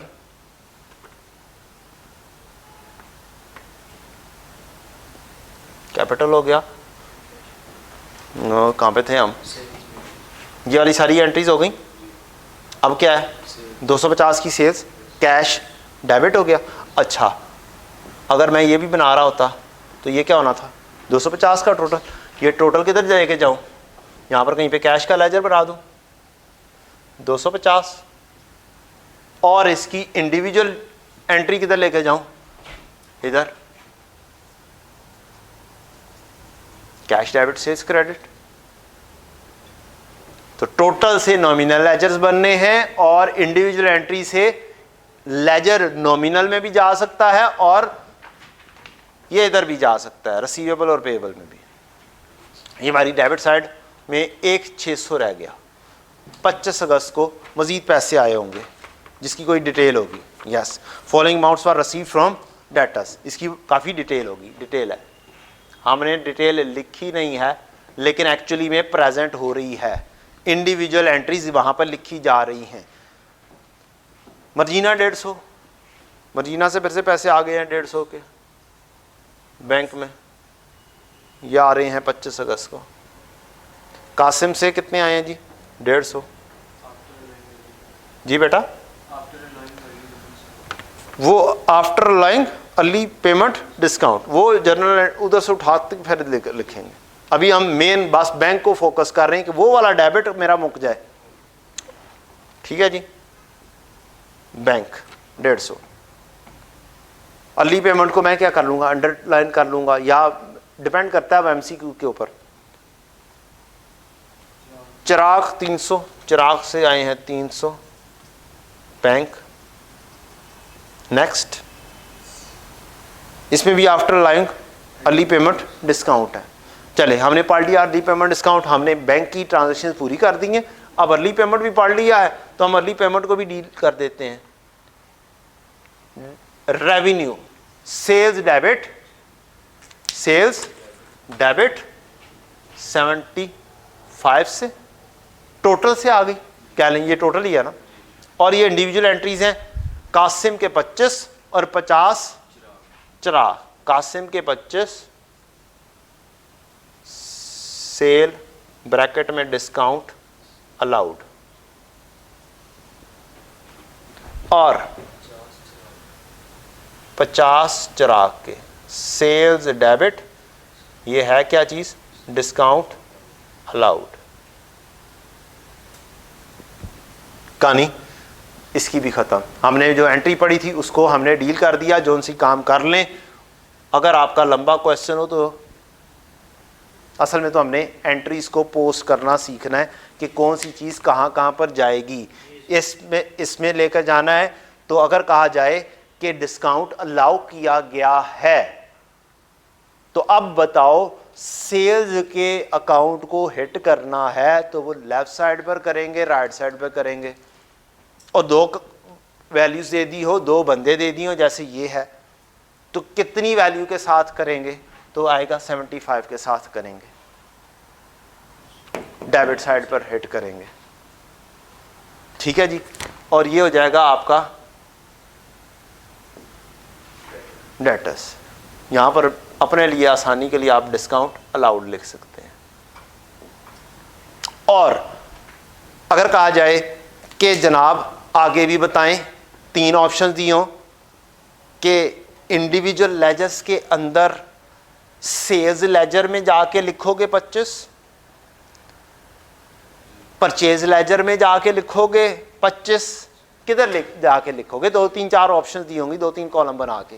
तो फिर आपने पूरी एंट्री लिखनी है, क्या करनी है, पेपर में भी पूरी एंट्री लिखनी है, अपने कॉन्सेप्ट के ऊपर फोकस करना है।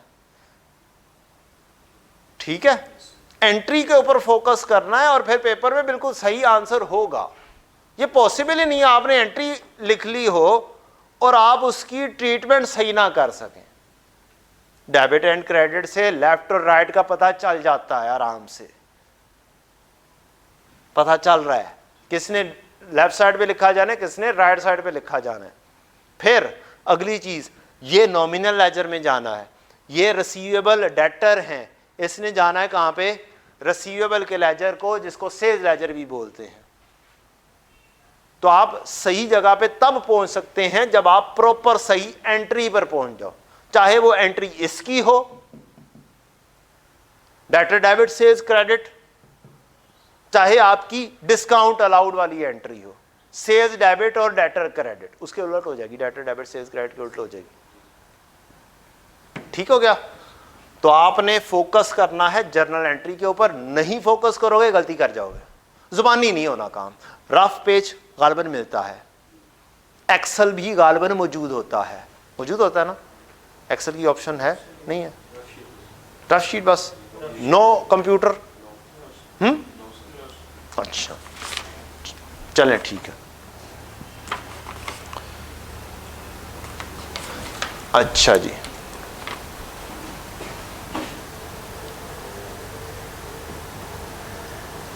नेक्स्ट है जी, आगे बढ़ते हैं।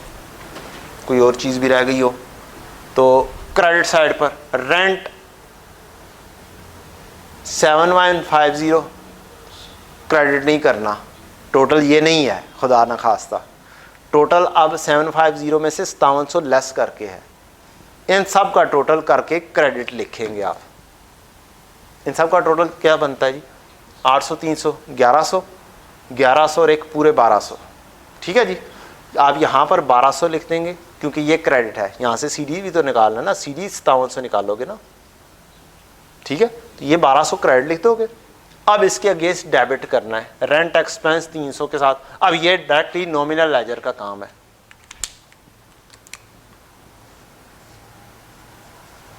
रेंट एक्सपेंस 300 से, रेंट एक्सपेंस नॉमिनल लेजर में 300 से लिखोगे, रिसीवेबल लेजर में लिखोगे, पेएबल लेजर में लिखोगे, कहाँ पर लिखोगे, कौन सी साइड पर लिखोगे, ऐसी बातें आपके माइंड में घूमनी चाहिए। रिपेयर 60 के साथ लिखोगे,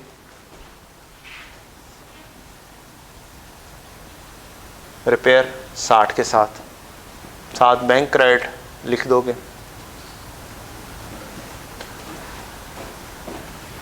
परचेजेस 150 के साथ, मैं 840 को बाद में डील करता हूँ। परचेजेस डेबिट और टोटल कितना है, ये टोटल 150 ही है, सीडी 100 है, ये टोटल 150 ही है सारे का सारा। सीडी आपका है क्या आ जाएगा, 100 आ जाएगा। ये आपकी परचेजेस हो जाएंगी। परचेजेस डेबिट और कैश क्रेडिट, ये आपने टोटल लेकर आना है, पूरी लाइन का टोटल।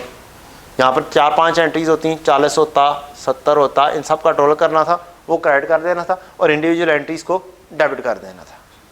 ठीक हो गया जी। तो इंडिविजुअल एंट्रीज ने जाना है कहाँ पर, इधर भी जा सकती हैं, नॉमिनल लेजर, वो नॉमिनल लेजर में भी जा सकती हैं, और individual ledger, subsidy ledger, receivable ledger, payable ledger में भी जा सकती हैं, वो कहीं पर भी मूव कर सकती हैं। लेकिन रिसीवेबल और पेएबल लेजर के अंदर जानी इंडिविजुअल एंट्रीज हैं, ये पक्की सच्ची बात है। और जितने भी टोटल हैं वो पॉसिबल ही नहीं इधर आ जाए, वो जाने ही किधर है, नॉमिनल लेजर्स में या जनरल लेजर्स में। तो एक पक्की सी बात, जहां पे लिखा हुआ टोटल जाना है कहां पे, चुप करके कहां पे लेकर जाओगे, नॉमिनल लेजर या जनरल लेजर। जहां पे लिखा हुआ इंडिविजुअल्स का बारे में, तो वो अब इधर भी जा सकते हैं, depend on the nature of the entry. अगर रिसीवेबल पेएबल की बात होगी, डेटर क्रेडिटर की बात होगी, परचेज डे बुक और sales day book, purchase return day book, sales return day book से कोई इंडिविजुअल एंट्रीज की बात होगी कि ये लेकर जाने हैं, तो ये जाएगी ही इधर ही, और कहीं पे नहीं जा सकती, वो इंडिविजुअल एंट्री ही इधर जानी है, इधर टोटल जा ही नहीं सकता। So simple.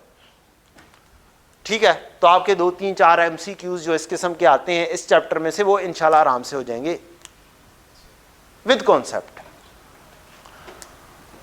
और क्या चीज़ रह गई है हमारे पास, बस एक ये वाला रह गया, पोस्ट करना है 840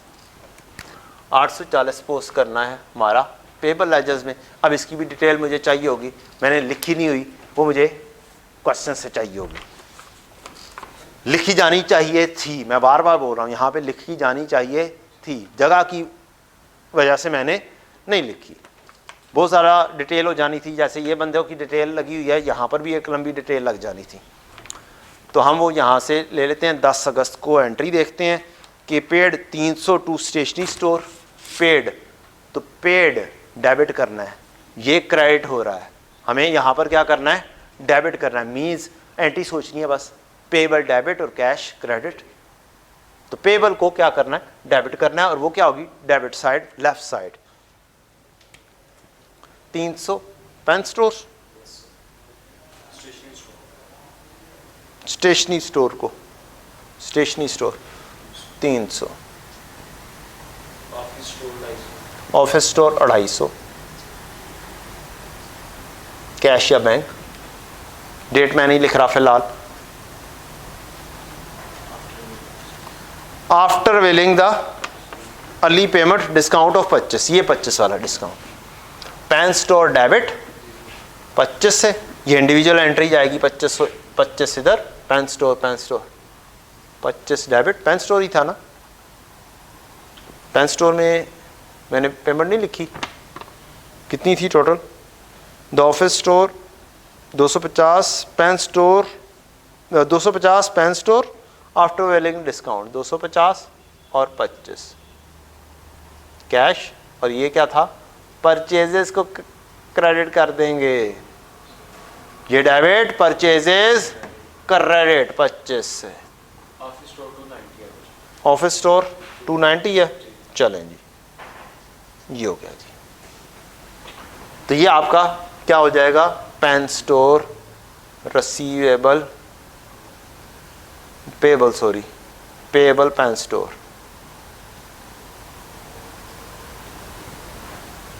तो ये कॉन्सेप्ट है आपका होल सोल। एक रह गया furniture debit payable credit, payable 170 credit. और अगर ये वाली एंट्री होगी और आपको कहेगा कि ऑन अकाउंट खरीदा है फर्नीचर, ऊपर देखना है काइंडली, दिमाग में सबसे पहले काम करना है कि बिजनेस किसका है, पता चले फर्नीचर वाला का ही बंदे का बिजनेस है, उसका बिजनेस ही फर्नीचर है, फिर तो इधर जाएगी ना, ठीक है। और अगर कॉलेज है या ये स्टेशनरी स्टोर है, उसके लिए फर्नीचर क्या है, वो फिक्स एसेट है। तो ये पहले सोचना है, देखना है बिजनेस किसका है, वही चीज़ परचेज हो सकती है और वही चीज़ आपकी फिक्स एसेट हो सकती है। तो 170 फर्नीचर डेबिट हो जाएगा, हमारा नॉमिनल लेजर है फर्नीचर का।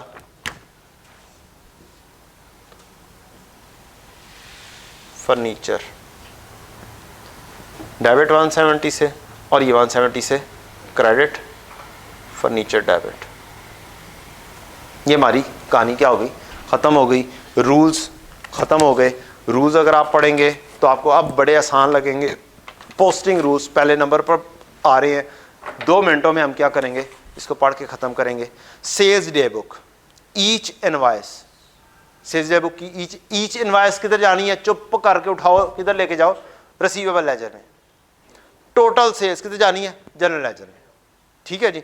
अब आगे है कौन सी साइड है, लेफ्ट साइड या राइट साइड, ना रट्टा लगाओ इसको, एंटी सोचो, डेबिट डेबिट सेल्स क्रेडिट। तो सेल्स की जो टोटल है वो क्रेडिट जाना है, मीन्स केड़ी साइड होती है, क्रेडिट सज्जी साइड होती है। ना भूल जाओ केड़ी साइड होती है, करके खब्बी से सज्जी, टी काउंट बनाओ ना, फिर रफ पेज तो मौजूद है ना, वो केड़ी साइड सी, उसे एंट्री लिख लो, फिर वहां से मिल जाएगी, ठीक है जी। Sales return day book, entry क्या, सेल्स रिटर्न डेबिट और डेटर क्रेडिट। तो सेल्स रिटर्न में जाना है टोटल जनरल लेजर में, और individual each invoice each value किस पे जानी है, रिसीवेबल के लेजर में। Purchase day book, total purchases किधर जानी है, जनरल लेजर में। कौन सी साइड पे, परचेज डेबिट होती है, purchase debit, purchases debit, debit side पर, लेफ्ट साइड पर। और ईच इनवॉइस किधर जानी है, पेबल, एंटी सोचो, परचेजेस डेबिट और क्रेडिटर क्रेडिट। तो क्रेडिटर की कौन सी साइड पर, क्रेडिट साइड पर, done. Purchase return day book, entry purchase return credit और क्रेडिटर डेबिट। क्रेडिटर की इंडिविजुअल एंट्री आनी है किधर, ठीक, इंडिविजुअल एंट्री इधर, और टोटल जनरल लेजर में या नॉमिनल लेजर में। Cash book, each payment to supplier, each payment to supplier, जो मैंने इकट्ठा लिख दिया हुआ है, टोटल लिख दिया हुआ है, लेकिन हमने कहा कि इसकी सारी की सारी एंट्रीज आनी है। तो ईच एंट्री किधर उठा के आनी है, पेमेंट टू सप्लायर इधर था, ये पेमेंट टू सप्लायर। सप्लायर को क्या करोगे, डेबिट करोगे, ये डेबिट मीन्स उसकी लेफ्ट साइड पर ईच एंट्री। और इसके सामने क्या लिखा हुआ है, other payments, other payments, other payments, rent किधर गया, अदर पेमेंट्स, रिपेयर किधर गया, जनरल लेजर में गया। कंप्लीट हो गया रूल। अच्छा, डिस्काउंट फ्रॉम ईच सप्लायर कहां पे जाना है, अगर कैश बुक में लिखा होगा तो यहां पर लिखा होगा ना, यहां पे लिखा होगा, फिर उसकी इंडिविजुअल एंट्री कहां पर लेकर जाओगे, पेबल, यहां पर लिखा होगा तो डेटर, डिस्काउंट रिसीव होगा तो कैसे क्या एंट्री बनाओगे, रिसीवेबल, डिस्काउंट अलाउड डेबिट और डेटर। फिर एंट्री ऐसे सोचोगे, डिस्काउंट अलाउड डेबिट होना है या फिर क्या डेबिट होना है, सेल्स, ठीक है जी। तो discount from each supplier, payable laser में लेकर जाओगे, from each supplier, payable debit और क्या क्रेडिट, डिस्काउंट रिसीव क्रेडिट या फिर परचेज क्रेडिट, ठीक है। तो डिस्काउंट फ्रॉम ईच सप्लायर आप पेबल लेजर में ले जाओगे और डेबिट साइड, और टोटल और डिस्काउंट रिसीट फिर यहां पर टोटल आ रहा होगा, यहां पे टोटल आ रहा होगा। अब ये वाली करने की बजाय क्या कर देंगे, यहीं से उठाएंगे और लेकर चले जाएंगे कहां पर, डिस्काउंट रिसीव, सॉरी परचेजेस में। किधर गया डिस्काउंट रिसीव, किधर है, ये है ना, यही है डिस्काउंट रिसीव 25, यही था ना डिस्काउंट रिसीव। तो ये आ गया क्रेडिट साइड पर, ये लिखा हुआ जी on credit side of discount received और परचेज अकाउंट। तो इट डिपेंड्स, दोनों चीजें, दोनों ऑप्शंस आपको पता होनी चाहिए, या इधर जाना है या डिस्काउंट रिसीव की क्रेडिट साइड। लेकिन एंट्री से सोचोगे आराम से, ये रूल्स रट्टे लगाने की जरूरत नहीं है। मेरा ख्याल है आज के बाद रट्टा लगाने की जरूरत नहीं रहनी चाहिए आपको, कि क्रैम करने की जरूरत नहीं है। जनरल एंट्री सोचनी है आपने, बस ये सोचना है टोटल किधर जाना है, इधर इधर ही रहना है, टोटल ने इधर नहीं जाना, नॉमिनल लेजर या जनरल लेजर में ही रहना है, टोटल इधर जा ही नहीं सकता, और इधर इंडिविजुअल के अलावा और कोई चीज नहीं जा सकती। सो सिंपल, रिसीवेबल पेबल में इंडिविजुअल के अलावा कोई चीज नहीं जा सकती। आगे बढ़ेंगे, total of discount allowed, other receipts हो गई जनरल लेजर में जाएंगी, जैसे अदर पेमेंट्स जनरल लेजर में, अदर रिसीट्स भी जनरल लेजर में। मैंने फिक्स एसेट बेच दिया, उसके पैसे आए, बैंक डेबिट और क्या होगा क्रेडिट, इंडिविजुअल लेजर, डिस्पोजल का अकाउंट होगा, लेकिन वो आपकी कोर्स में ऐसा चाहिए नहीं डिस्पोजल, या कोई और कोई भी अदर इनकम आई है, cash debit other income credit अगर करनी है तो वो किधर जानी है, वो इधर जानी है। अच्छा जी, total of discount allowed general ledger में जाएगा, टोटल ऑफ डिस्काउंट अलाउड यहाँ पर टोटल जनरल लेजर में जाएगा, और इसकी इंडिविजुअल एंट्रीज इधर आ जाएंगी रिसीवेबल के लेजर में। जनरल में अकाउंट डेबिट जिथे हो रहा है, अकाउंट क्रेडिट जिथे हो रहा है, अगर वो ये जनरल लेजर खाली गलत है, इधर भी तो जा रहा है ना, तो ये डिपेंड है, एंट्री देखनी पड़ेगी कि एंट्री किधर जानी चाहिए है।